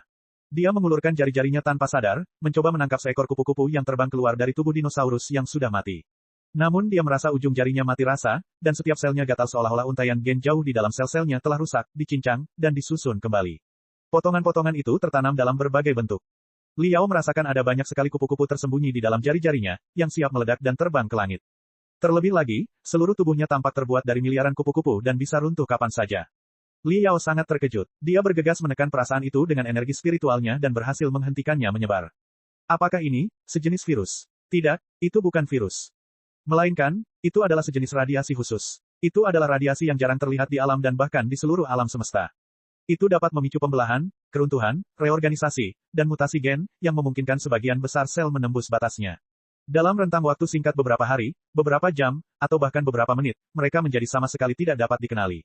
Mereka bahkan dapat menggabungkan gen dari spesies yang berbeda dan menciptakan semua jenis spesies baru yang aneh. Tidak heran kehidupan di dunia ini tumbuh dan berubah dengan sangat cepat. Remnya seperti hilang. Mereka melaju cepat dan berevolusi menuju jurang kehancuran. Apa yang harus saya sebut radiasi khusus? Cahaya kehidupan. Mungkin radiasi intens itulah yang mempercepat pertumbuhan makhluk hidup dan mengubah makam kaisar tertinggi menjadi hutan tak terbatas hanya dalam beberapa hari. Namun, percepatan itu terlalu cepat. Saat Liao sedang berpikir keras, tiba-tiba dia melihat pantulan dari sudut matanya. Pantulan itu tidak terlihat alami, tetapi lebih seperti pantulan baju besi. Liao yang sedikit linglung, sangat gembira. Dia melangkah melewati tubuh Tyrannosaurus yang membusuk dengan cepat dan melihat apa yang dia pikir adalah batu raksasa. Seperti yang dia duga, di bawah lapisan lumut, tanaman merambat, dan tanaman merambat, dia menemukan pelat baja besar dari sebuah kapal luar angkasa. Ternyata, apa yang berdiri di sisi kirinya sama sekali bukan batu gunung, melainkan sisa-sisa kapal luar angkasa. Kapal luar angkasa itu baru saja jatuh belum lama ini. Kapal itu telah ditutupi oleh semua jenis tanaman dan jamur. Bahkan tidak ada celah seukuran ujung jarum. Selain itu, gangguan medan magnet di sini terlalu kuat bahkan untuk detektor logam pun tidak berfungsi. Tidak heran Liao tidak menyadarinya sekarang. Tyrannosaurus itu terhuyung mendekat dan menabrak puing-puing pesawat luar angkasa, membuat penyok pada cangkang yang pecah dan menyapu sebagian besar tanaman merambat dan lumut sebelum ia dapat melihat cahaya matahari lagi. Dalam pakaian kristalnya, Liao mengayunkan kapak yang dipanaskan dan pedang yang menyala-nyala dan membakar semua rumput liar, tanaman merambat, dan tanaman merambat yang menutupi puing-puing kapal antariksa. Akhirnya, terungkaplah bahwa kapal antariksa itu telah hancur berkeping-keping. Dilihat dari nomor dan lambang di kedua sisi kapal antariksa penyerang cepat itu diberi nama Crystal Light. Itu adalah kendaraan Long Yangjun. Permukaannya tertutup oleh robekan yang sangat besar dan mengejutkan, dan menaranya telah hancur. Ada juga jejak ledakan yang runtuh ke dalam. Kerusakannya begitu parah sehingga tampaknya telah dirusak oleh bintang kuno. Liao menemukan unsur-unsur pecahan meteorit di beberapa retakan raksasa, tetapi ia menemukan jejak darah dan jaringan biologis di retakan lainnya. Itu berarti bahwa, Crystal at the Speed of Light, tidak hanya diserang oleh hujan meteoroid saat melarikan diri dari makhluk-makhluk petir tetapi juga terlibat dalam pertempuran setelah memasuki makam kaisar tertinggi. Selain itu, pertempuran terakhir adalah alasan utama mengapa pesawat itu jatuh di tempat ini. Apakah mereka reptil raksasa yang mirip dengan Tyrannosaurus?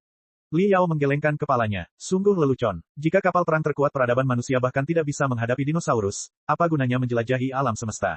Lalu, apakah itu Lu Qingchen? Tampaknya tidak demikian. Kerusakan pada cangkang pesawat antariksa itu tampaknya tidak menunjukkan bahwa pesawat itu telah diserang oleh seorang prajurit raksasa. Sebaliknya, tampaknya itu adalah sesuatu yang lebih primitif, brutal, dan ganas. Sua. Di retina Liao, semua peralatan sihir agresif di dalam pakaian kristal dan cincin kosmosnya berguling ke bawah dalam bentuk daftar, memastikan bahwa setiap peralatan sihir dapat diambil dalam waktu 0,01 detik dan diaktifkan dalam kondisi pemusnahan. Long Yangjun. Liao mengaktifkan kembali sistem komunikasi, tetapi masih belum ada respons. Dia memasuki pesawat antariksa dengan hati-hati di sepanjang robekan raksasa yang hampir membelah, Crystal at the Speed of Light menjadi dua. Bagian dalam pesawat antariksa itu dipenuhi dengan berbagai macam tanaman merambat, lumut, dan tanaman menjalar, serta banyak ular, serangga, dan tikus yang bentuknya aneh dan berwarna-warni.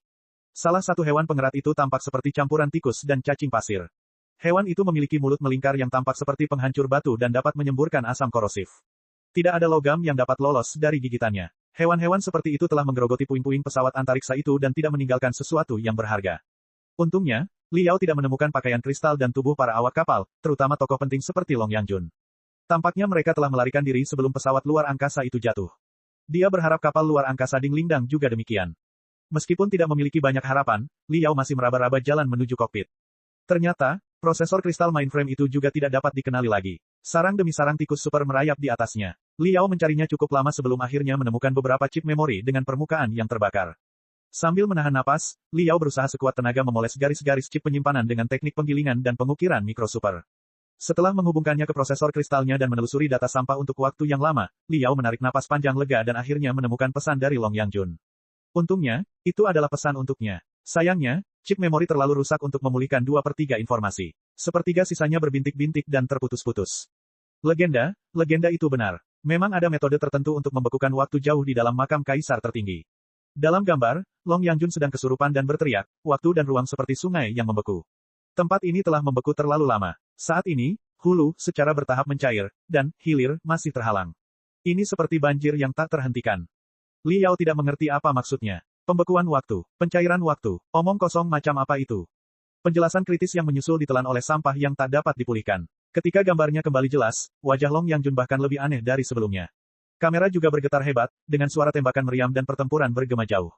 Itu hidup. Tidak ada yang tahu apakah Long Yangjun, gila, atau gembira. Dia mengulanginya secara misterius, ia hidup. Ia telah terbangun dari ratusan ribu tahun, tidak, miliaran tahun hibernasi. Apa artinya ini? Liao tidak sabar untuk meninju sinar cahaya itu hingga berkeping-keping. Kemudian, gambaran itu berubah dan menjadi lebih kabur dan suram. Long Yangjun lebih cemas dari sebelumnya. Dengar, Liao, kita semua salah. Kita semua salah. Tentang kampung halamanku, dunia suci kuno, dan kapal perang Nuwas serta istana bawah tanah Pangu yang telah menggangguku selama separuh hidupku, kami selalu percaya bahwa pusat penelitian biokimia mutakhir tersembunyi di dalam istana bawah tanah Pangu. Itu adalah tempat di mana klan Pangu mempelajari cara mewariskan peradaban mereka, bukan? Meng Qixin dan Wu Suiyun, dua ahli dalam tahap transformasi keilahian, diserang oleh monster di dalam istana bawah tanah saat mereka menjelajahi istana bawah tanah Pangu. Tubuh mereka yang terbuat dari daging dan darah terus berkembang, dan mereka hampir berubah menjadi klan Pangu yang baru, bukan? Hehe, tidak, itu sama sekali tidak benar. Kita telah sepenuhnya salah memahami tujuan dari lembaga penelitian biokimia mutakhir ini. Apakah kamu ingat bagaimana Meng Qixin dan Wu Suiyun menggambarkan perasaan mereka saat disuntik dengan obat biokimia oleh monster? Mereka merasa pikiran mereka meleleh dan hancur, emosi mereka terkelupas lapis demi lapis. Pada akhirnya, mereka hampir berubah menjadi mesin pembunuh.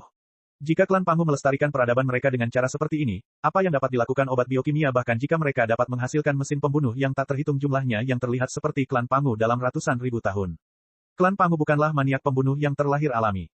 Mereka adalah orang-orang beradab, dengan tingkat rasionalitas dan sosialisme yang tinggi. Tujuan mereka adalah untuk mewariskan semangat, kemauan, kebijaksanaan, dan cara berpikir mereka. Mereka jelas tidak menciptakan sekelompok hantu yang tidak memiliki apa-apa selain kulit dan tidak memiliki jiwa. Tidak, apa yang sedang dilakukan di istana bawah tanah klan Pangu sama sekali bukan eksperimen warisan, tetapi eksperimen penghancuran. Itu adalah sesuatu yang dapat menghancurkan peradaban purba. Itu terlalu berbahaya dan hanya dapat diuji di dunia suci kuno, yang diselimuti nebula gelap. Sayangnya, atau lebih tepatnya, untungnya, percobaan klan Pangu berhasil pada akhirnya. Obat-obatan biokimia atau virus genetik yang mengerikan menghancurkan klan Pangu, klan Nua, dan semua spesies prasejarah. Hanya manusia yang selamat dan membuka lembaran baru. Tapi sekarang, sekarang. Bab 3029 Klan Pangu yang masih hidup. Long Yangjun hendak melanjutkan, ketika api yang hebat meledak di belakangnya. Gelombang panas dan ledakan menghancurkan seluruh pemandangan. Namun jauh di dalam api, bayangan hitam yang mengamuk menari dengan gila. Itu adalah satu-satunya informasi berguna yang ditinggalkan Long Yangjun untuk Liao. Liao menarik napas dalam-dalam dan menenangkan dirinya. Ia menggabungkan semua informasi yang ia kumpulkan di masa lalu menjadi kalung yang berkilauan. Pertama, legenda itu benar. Memang ada teknik atau peralatan ajaib tertentu di dalam makam yang dapat membekukan waktu. Mungkin itu adalah sesuatu yang 100 kali lebih halus daripada sistem hibernasi klan Pangu yang pernah mereka lihat di alam misterius Kunlun, suatu sistem hibernasi super tertentu. Itu mungkin, sangat mungkin. Itu karena sistem hibernasi di alam misterius Kunlun hanya dibangun oleh peradaban Pangu. Sistem hibernasi, yang berada jauh di dalam makam kaisar tertinggi kemungkinan besar dibangun oleh pembuat dinding hitam, sebuah peradaban super dari era purba. Bahkan mungkin saja, pembuat dinding hitam, yang masih hidup itu telah dibekukan. Benar sekali. Dengan asumsi bahwa ini benar-benar Black Wall Hope yang mengendalikan kecerahan miliaran bintang, cukup masuk akal untuk menugaskan beberapa rekan kita untuk mengendalikan saklar. Apa cara yang lebih baik untuk memantau fungsi Black Wall selain hibernasi yang berkepanjangan? Li Yao merenung sejenak. Tidak ada yang salah dengan logikanya. Menurut legenda, kaisar tertinggi memasuki kedalaman makam kuno saat ia terluka parah dan diambang kematian dalam upaya untuk menemukan waktu beku sehingga ia akan berada dalam kondisi tidak hidup, tidak mati, untuk menyelamatkan hidupnya secara paksa. Ini juga secara tidak langsung dapat membuktikan spekulasi Liao. Kemudian, ada cahaya kehidupan, radiasi aneh yang dapat mempercepat aktivitas sel dan pembelahan gen. Liao memperkirakan itu dimaksudkan untuk membekukan waktu. Alasannya sederhana, jika sepotong daging dibekukan di batu keras dalam waktu lama, bagaimana ia bisa mencairkannya dengan cepat? Tentu saja, ia harus membakarnya.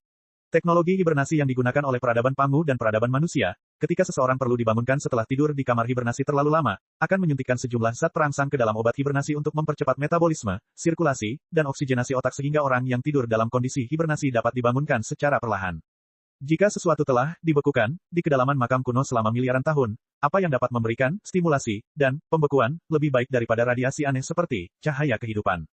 Namun, setelah radiasi menyebar, hal itu tidak lagi bersahabat bagi makhluk yang tidak berhibernasi dalam waktu lama. Sejauh yang dapat dilihat Liao, semua makhluk itu tumbuh, membelah, bermutasi, dan binasa secara gila-gilaan pada tingkat genetik, yang merupakan alasan munculnya hutan yang mengerikan itu. Pada akhirnya, Long Yangjun menyebutkan virus tersebut. Istana bawah tanah Pangu di kutub utara dunia suci kuno adalah tempat di mana peradaban Pangu mengembangkan senjata biokimia paling canggih. Itu memang masuk akal. Liao berpikir bahwa terlalu sederhana dan kasar untuk menularkan virus yang mengerikan seperti itu. Karena manusia adalah pembawa berbasis karbon baru dan sempurna yang diciptakan oleh klan Pangu untuk tujuan mewariskan peradaban mereka, tidak perlu mengubah manusia menjadi raksasa tinggi dan canggung dengan konsumsi energi yang tinggi. Masuk akal jika dia mempelajari senjata biokimia yang dapat menyerang gen secara langsung. Ketika Liao bertarung melawan Fuxi di Ultimate Rescue, Fuxi menyebutkan bahwa klan Pangu, klan Nua, dan semua spesies cerdas lainnya di era purba telah dihancurkan oleh senjata biokimia. Virus yang seharusnya menyerang musuh telah mengalami mutasi yang tak terduga setelah dilepaskan dan disebarkan berkali-kali. Virus itu telah berevolusi menjadi senjata apokaliptik yang dapat memusnahkan sebagian besar makhluk dan seluruh era purba. Hanya sedikit manusia yang kebal terhadap virus tersebut dan selamat dari bencana tersebut. Saat ini, hanya ada dua pertanyaan. Pertama, jika manusia kebal terhadap virus, bagaimana Meng Cixin dan Wu Suyun tertular? Apakah virus itu tidak stabil pada awalnya, atau manusia belum kebal? Itu adalah pertanyaan penting karena akan menentukan apakah Liao, Ding Lingdang, Long Yangjun, Li Jialing, Li Linghai, dan semua rekan tim penjelajah yang memasuki makam kuno akan terinfeksi oleh virus yang sama. Kedua, dan yang lebih penting, bukankah kedalaman makam kaisar tertinggi seharusnya menjadi tempat berlindung bagi peradaban Pangu? Mengapa ada virus di tempat ini yang dijaga oleh separuh peradaban Fuxi lainnya? Liao kebingungan, tetapi akhirnya dia melihat titik terang. Dia hanya bisa berharap bisa menemukan lebih banyak bukti dan jejak untuk mengungkap kebenaran. Setelah meninggalkan kokpit, ia memeriksa puing-puing pesawat antariksa dari atas ke bawah dan menemukan beberapa obat dan komponen bernutrisi tinggi superkompresi yang tidak rusak. Di bagian belakang pesawat antariksa, ada lubang raksasa di dekat kompartemen mesin. Tampaknya unit daya telah berfungsi penuh dan meledakkan pantat pesawat antariksa. Liao berjalan keluar dari lubang, mencoba mencari jejak para awak. Kemudian, dia melihat 3 bayangan gelap di hutan luar. Darah di sekujur tubuh Liao hampir membeku, tetapi sedetik kemudian darah itu mendidih dan mengalir deras ke otaknya seperti magma. Dia berjongkok, menghunus pedangnya, dan melepaskan si hitam kecil, yang terbang ke atas ketiga sosok itu dengan beberapa kamera kristal pemantau. Ketiga sosok itu mendekat dari atas, tetapi mereka masih benar-benar diam. Setelah diperiksa lebih dekat, Li Yao menemukan bahwa mereka bukanlah manusia, melainkan tiga pakaian kristal yang rusak. Tidak ada daging dan darah di dalam pakaian kristal itu, tetapi mereka telah terisi oleh rumput liar, tanaman merambat, dan jamur yang menggeliat. Didukung oleh vitalitas 100 kali, objek-objek itu seperti organ dalam yang telah terpapar udara. Mereka mendesis dan mencoba menumbuhkan bunga berwarna-warni melalui celah-celah pakaian kristal itu. Penampakan yang aneh seperti itu membuat Li Yao merasakan perasaan masam yang tidak menjijikkan ataupun lembek. Dibandingkan dengan kengerian yang nyata, dia lebih membenci keanehan yang tidak dapat dijelaskan. Saat itu, langkah kaki yang berat bergema di depan pesawat luar angkasa itu lagi. Semua binatang di hutan itu berlarian. Bahkan tanaman di dalam pakaian kristal itu menggeliat lebih cepat, mencoba menyeret pakaian kristal yang berat itu menjauh dari tempat itu. Tidak akan ada dinosaurus lain yang datang, kan? Li Yao sedikit mengernyit, tapi itu sangat mungkin. Sebab, jika tidak ada lebih banyak binatang buas yang mengejarnya, bagaimana mungkin dinosaurus pertama bisa melarikan diri dari wilayahnya karena panik? Lagi pula, jika tidak mengejar dan melarikan diri dalam waktu yang lama, dinosaurus pertama tidak akan kehabisan oksigen secepat itu dan mati lemas. Li Yao kembali tertidur lelap. Ia merangkak di sekitar puing-puing pesawat antariksa dan melihat ke depan. Dia melihat seseorang. Seorang raksasa memegang leher bangkai dinosaurus itu dengan lututnya dan menggali organ dalamnya. Raksasa itu tingginya sekitar 15 meter. Kulitnya abu-abu dan coklat, dengan kerutan dan garis-garis di sekujur tubuhnya. Jika bukan karena fitur wajah yang jelas di kepalanya yang bulat, dia tidak akan terlihat berbeda dari dinosaurus di bawah lututnya. Tubuhnya agak bungkuk dan tidak ada sehelai pun pakaian pun yang menutupi tubuhnya. Retak, retak, retak, retak. Ia tidak menggunakan alat apapun, tetapi ia mematahkan tulang-tulang dinosaurus satu persatu dengan kekuatan kasarnya yang luar biasa dan mengeluarkan organ-organ dalamnya yang melimpah. Ia melahap makanan itu tanpa melakukan apapun. Klan Pangu. Li Yao tidak dapat mempercayai matanya. Darah yang mendidih tadi membeku lagi. Dia tidak pernah menyangka akan bertemu dengan anggota klan Pangu yang hidup dalam keadaan seperti itu. Meskipun penampilan klan Pangu berubah secara halus sesuai dengan lingkungan hidup setelah mereka menduduki 3.000 sektor. Meskipun klan Pangu tampaknya berpesta dengan daging mentah dan darah dan tampaknya bukan spesies cerdas yang sangat beradab sama sekali. Namun, Li Yao masih yakin akan identitasnya. Rahasianya adalah organ di tubuh bagian bawahnya. Klan Pangu sama seperti manusia. Mereka adalah makhluk yang bereproduksi dengan kedua jenis kelamin. Ada perbedaan antara pria dan wanita. Namun, sejak dahulu kala, mereka telah membangkitkan kemampuan gelombang otak untuk berkomunikasi secara langsung. Mereka mahir dalam komunikasi spiritual, berskala besar dan dapat memperoleh kenikmatan besar dari pikiran-pikiran telepati kolektif. Oleh karena itu, mereka telah melatih sel-sel otak dan kekuatan pikiran mereka sepanjang hari. Mereka tidak terlalu tertarik dengan urusan antara pria dan wanita. Setelah pasukan ekspedisi klan Pangu kembali dari multiverse dalam kegagalan dan menemukan kengerian, pembuat tembok hitam, atau bahkan, banjir pasang, mereka juga mendengarkan nasihat fuksi dan menyegel perasaan mereka sendiri. Tentu saja, mereka tidak dapat membiarkan apa yang disebut perasaan romantis mengganggu kelangsungan hidup seluruh peradaban. Oleh karena itu, pada tahun-tahun terakhir peradaban Pangu, organ-organ di bawah klan Pangu secara bertahap menyusut dan merosot. Hanya fungsi-fungsi paling dasar yang dipertahankan, dan tidak apa-apa selama mereka dapat mengeluarkan benih-benih kehidupan. Li Yao telah melihat banyak mayat klan Pangu di tanah misterius Kunlun dan istana bawah tanah Pangu. Meskipun sebagian besar dari mereka akan musnah begitu bersentuhan dengan udara, beberapa gambar dan arsip berharga masih dapat disimpan. Oleh karena itu, ia mengetahui struktur tubuh klan Pangu dengan sangat jelas. Bentuk tubuh raksasa itu, kerutan di kulitnya, dan organ yang sangat kecil di bawahnya, semuanya membuktikan bahwa ia adalah anggota klan Pangu, atau dari era ketika emosi sepenuhnya disegel di bawah saran klan Fuksi. Bagaimana ini bisa terjadi? Li Yao merasa waktu dan ruang sedang kacau. Yang lebih buruk adalah, prajurit pembakar, miliknya belum diperbaiki. Sekarang karena penuh lubang dan kehabisan bahan bakar, ia tidak dapat diaktifkan sama sekali. Bagaimana mungkin pakaian kristal dapat berhadapan dengan anggota klan Pangu yang masih hidup? Jantung Li Yao berdebar kencang. Meskipun anggota klan Pangu itu telanjang dan tampak seperti orang barbar, ketajaman inderanya tidak berkurang sama sekali. Dia segera merasakan perubahan pada detak jantung dan gelombang otak Li Yao. Sambil memegang organ dalam seekor Tyrannosaurus, dia berbalik dan menatap Li Yao dengan waspada. Bab 3030 Penghancuran Diri Sendiri. Li Yao segera merasakan bahwa pahat tak kasat mata telah menembus otaknya dan mengubah jaringan sarafnya menjadi aliran magma yang saling terkait. Dia telah ditemukan dan dikunci oleh klan Pangu. Ketidakpedulian di wajah anggota klan Pangu segera runtuh, digantikan oleh kewaspadaan, kegembiraan, dan kebrutalan, seolah-olah dia adalah Tyrannosaurus berbentuk manusia. Li Yao memikirkan sesuatu dan memperhatikan perubahan halus. Klan Pangu seharusnya tidak memiliki ekspresi yang begitu jelas dan intens di wajah mereka. Apakah emosi mereka tidak tertahan? Sama seperti anggota klan Pangu yang pernah bertarung melawannya di alam misterius Kunlun. Bahkan di saat-saat paling menegangkan dalam pertempuran, kemarahan di wajahnya hanya sesaat, seolah-olah dia takut dirinya akan tersulut emosi. Namun anggota klan Pangu di depannya benar-benar tidak terkendali, melepaskan emosi primitif, dan seperti binatang sepuasnya. Apakah segelnya telah rusak? Apakah emosinya telah pulih? Sebelum Li Yao dapat menjawab pertanyaan itu, dia sudah merasakan angin yang brutal dan bau sedang bertiup ke arahnya. Astaga, ahli klan Pangu yang kuat telah meraih kaki belakang Tyrannosaurus, mengangkat binatang besar yang beratnya puluhan ton, dan menghantamkannya ke Liao. Pupil mata Liao mengecil hingga seukuran ujung jarum. Ia berubah menjadi seberkas cahaya terang dan melesat sejauh hampir 100 meter. Ledakan, tubuh Tyrannosaurus Rex terbanting ke tempat ia berdiri beberapa saat yang lalu, mengakibatkan ledakan yang tampaknya nyata. Lumpur yang berhamburan setinggi lebih dari 10 meter. Ho, klan Pangu meraung marah saat serangan mereka gagal. Mereka melompat-lompat seperti gorila dan memukul-mukul dada mereka karena marah. Apa-apaan ini? Begitu biadab. Kepala Liao kacau balau. Karena lawannya tampaknya telah melepaskan belenggu yang mengikat emosi dan kemauannya, Liao tidak ingin membunuhnya secara brutal.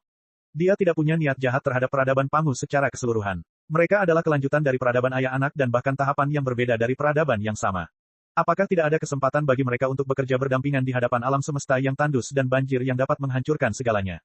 Tidak bisakah mereka setidaknya duduk dan berbicara dengan damai? Aku tidak ingin bertarung denganmu. Liao menggertakkan giginya dan membuka tangannya, menunjuk ke arah klan Pangu. Bisakah kau mengerti maksudku? Setidaknya lihat postur tubuhku. Aku tidak bermaksud menyakitimu. Ayo bicara. Untuk sesaat, ada kebingungan di wajah klan Pangu. Namun, matanya segera dipenuhi dengan warna merah karena membunuh. Dia mengambil batu raksasa dan melemparkannya ke arah Liao. Bodoh. Liao mengumpat dalam hatinya. Ia tidak tahu apakah ia mengutuk klan Pangu yang tidak dapat ia ajak bicara atau dirinya sendiri karena sifat kekanak-kanakannya, tetapi ia berubah menjadi hantu dan menghindari batu raksasa itu dengan gesit. Berpikir sejenak, ia menyegel gelombang otak dengan struktur energi baru yang baru saja diajarkan makhluk petir itu dan mengirimkannya ke klan Pangu. Mari kita bicara. Jika kita benar-benar harus bertarung, itu tidak menghentikan kita untuk berbicara dalam 1 menit. Setidaknya, kita bisa berbicara sambil bertarung. Liao menyegel pikiran seperti itu dalam gelombang otaknya. Klan Pangu paling jago dalam telepati. Kalau manusia adalah ciptaan dan budak mereka, mereka pasti punya kemampuan memerintah dan menerima masukan dari manusia. Kedua pihak pasti bisa berkomunikasi. Tetapi gelombang otak Liao sama sekali tidak responsif. Tidak ada reaksi. Sesaat kemudian, petir tak kasat mata menyambar kepala Liao dengan brutal seperti kapak raksasa yang terbakar, hampir membelah otaknya menjadi 2. Klan Pangu telah melancarkan serangan mental terhadap Liao. Liao sangat kesakitan hingga ia hampir tidak dapat menahan amarahnya. Ia sangat bingung. Mengapa ada kebencian yang begitu dalam antara kedua belah pihak sampai-sampai klan Pangu ingin membunuhnya saat mereka bertemu? Atau lebih tepatnya, anggota klan Pangu telah terinfeksi oleh virus yang dijelaskan Long Yangjun. Harga yang harus dibayar untuk membuka emosi dan keinginannya adalah melepaskan naluri membunuh dan menghancurkan sepuasnya. Dia tidak menargetkan Liao, tetapi semua makhluk dalam penglihatannya. Tidak ada waktu untuk berpikir. Musuh menyerang lagi seperti Tyrannosaurus yang ratusan kali lebih lincah. Jika Liao berada di tahap jiwa baru lahir di tanah misterius Kunlun, dia tidak akan mampu menahan serangan ganda seperti itu tanpa bantuan para dewa prajurit raksasa. Namun saat ini, Liao, yang telah mencapai tahap pemisahan jiwa, dapat memanipulasi tubuhnya untuk menghindari serangan klan Pangu sementara ia membangun perisai gelombang otak untuk menahan serangan mental dengan struktur energi yang baru saja diajarkan oleh makhluk petir itu. Ia bahkan dapat menyisihkan sebagian kemampuan komputasinya untuk menganalisis segala sesuatu di medan perang dengan tenang. Kemampuan bertarung anggota klan Pangu jauh lebih lemah dibandingkan dengan yang ada di tanah misterius Kunlun. Bukan karena kultivasinya atau kekuatan absolutnya, tetapi karena anggota klan Pangu di tanah misterius Kunlun itu tampaknya adalah orang yang rasional dan beradab yang telah menguasai teknik-teknik yang tidak dapat dipercaya seperti menggambar rune di kekosongan dan dikte hukum. Dia dapat melakukan gerakan-gerakan mematikan yang kuat dengan tangan kosong. Anggota klan Pangu di depannya, di sisi lain, telah bertarung dengan gegabah dengan kekuatan fisiknya yang luar biasa dari awal hingga akhir. Bahkan serangan mental yang dia lakukan sama sekali tidak terorganisir. Gelombang otaknya dipicu secara maksimal dan membombardir Liao dengan brutal. Barbarian, dia hanyalah seorang barbar yang mengenakan kulit klan Pangu. Di samping itu, Liao menyadari bahwa, kurang dari 3 menit dalam pertempuran sengit itu, dada anggota klan Pangu itu sudah berfluktuasi hebat. Kulitnya berubah dari abu-abu menjadi ungu tua, dan uap mengepul dari kerutan di kulitnya. Beberapa titik merah yang jelas mengambang di kepalanya yang telanjang, seolah-olah api yang tak terhitung jumlahnya akan meledak dari otaknya. Kapak ajaib, yang dia gunakan untuk menebas Liao juga menjadi tidak teratur. Banyak serangannya tidak diarahkan ke target sama sekali, dan kekuatan mentalnya yang berharga terbuang sia-sia. Liao berpikir cepat dan segera mengerti. Meskipun kesimpulannya cukup tidak masuk akal, alasannya harus sama dengan penyebab kematian dinosaurus sebelumnya. Anggota klan Pangu tidak beradaptasi dengan lingkungan. Gravitasi di sini sangat nyaman bagi manusia dengan tinggi sekitar 2 meter, dan kandungan oksigen di udaranya pas. Di sisi lain, untuk bentuk kehidupan berbasis karbon raksasa yang tingginya lebih dari 10 meter, gravitasinya terlalu berat dan oksigennya terlalu tipis. Mungkin udaranya bahkan mengandung bahan-bahan yang sangat beracun bagi klan Pangu. Klan Pangu selalu pilih-pilih soal lingkungan hidup dan relatif rapuh. Jika tidak akan ada kebutuhan untuk memproduksi alat yang universal di segala medan dan serbaguna sebagai pengganti 3.000 sektor. Ketika anggota klan Pangu mengejar dinosaurus, ia telah melintasi lingkungan ekologi yang tak terhitung jumlahnya dan menyerap banyak kotoran yang mematikan. Seperti dinosaurus, ia sudah kelelahan dan diambang kehancuran. Ketika dia melihat Liao, dia melancarkan serangan mental berintensitas tinggi tanpa mempedulikan hal lain. Namun, meskipun dia memiliki kekuatan kasar, dia tidak memiliki kemampuan untuk mengendalikan gelombang otak dan kekuatan mental. Dia hampir terbakar sampai mati ketika sel-sel otaknya terpicu. Hei, kamu pasti bercanda. Liao tidak tahu harus berkata apa. Dia melompat dari satu cabang ke cabang lain dengan lincah, menghindari serangan lawannya yang semakin ganas dan kacau, sementara dia terus-menerus melepaskan gelombang otak yang telah disegelnya. Apakah kamu benar-benar dalam keadaan sadar? Apakah kamu tahu apa yang kamu lakukan? Ini bukan medan perangmu. Selain itu, api spiritualmu tidak melonjak. Kamu bahkan tidak mengenakan rangka luar yang diperkuat untuk melindungi dirimu sendiri. Kamu melawan gravitasi yang sangat tinggi dengan daging dan darahmu. Hentikan sekarang. Jika terus seperti ini, kau akan bermain sampai mati. Berhentilah merangsang gelombang otak dan kekuatan mentalmu tanpa kendali. Kau benar-benar menguras abis hidupmu dan membakar seluruh otakmu dengan kecepatan tercepat. Kau sedang bunuh diri. Kau mengerti atau tidak? Jelas saja orang asing itu tidak mengerti sama sekali. Raksasa itu menutup telinga terhadap nasihat Liao dan terus menyerang dengan sia-sia. Dia tahu bahwa kulitnya telah berubah menjadi ungu tua, dan kabut putih yang keluar dari kerutannya berselang-seling. Seluruh tengkoraknya telah dipanaskan hingga tembus cahaya, dan dia samar-samar dapat melihat otaknya, seolah-olah tengkoraknya telah berubah menjadi sepotong kaca transparan. Liao tidak tahu harus berbuat apa, tetapi dia mengerti alasan mengapa manusia yang tampaknya tidak penting itu justru menjadi pemenang utama dalam perang purba.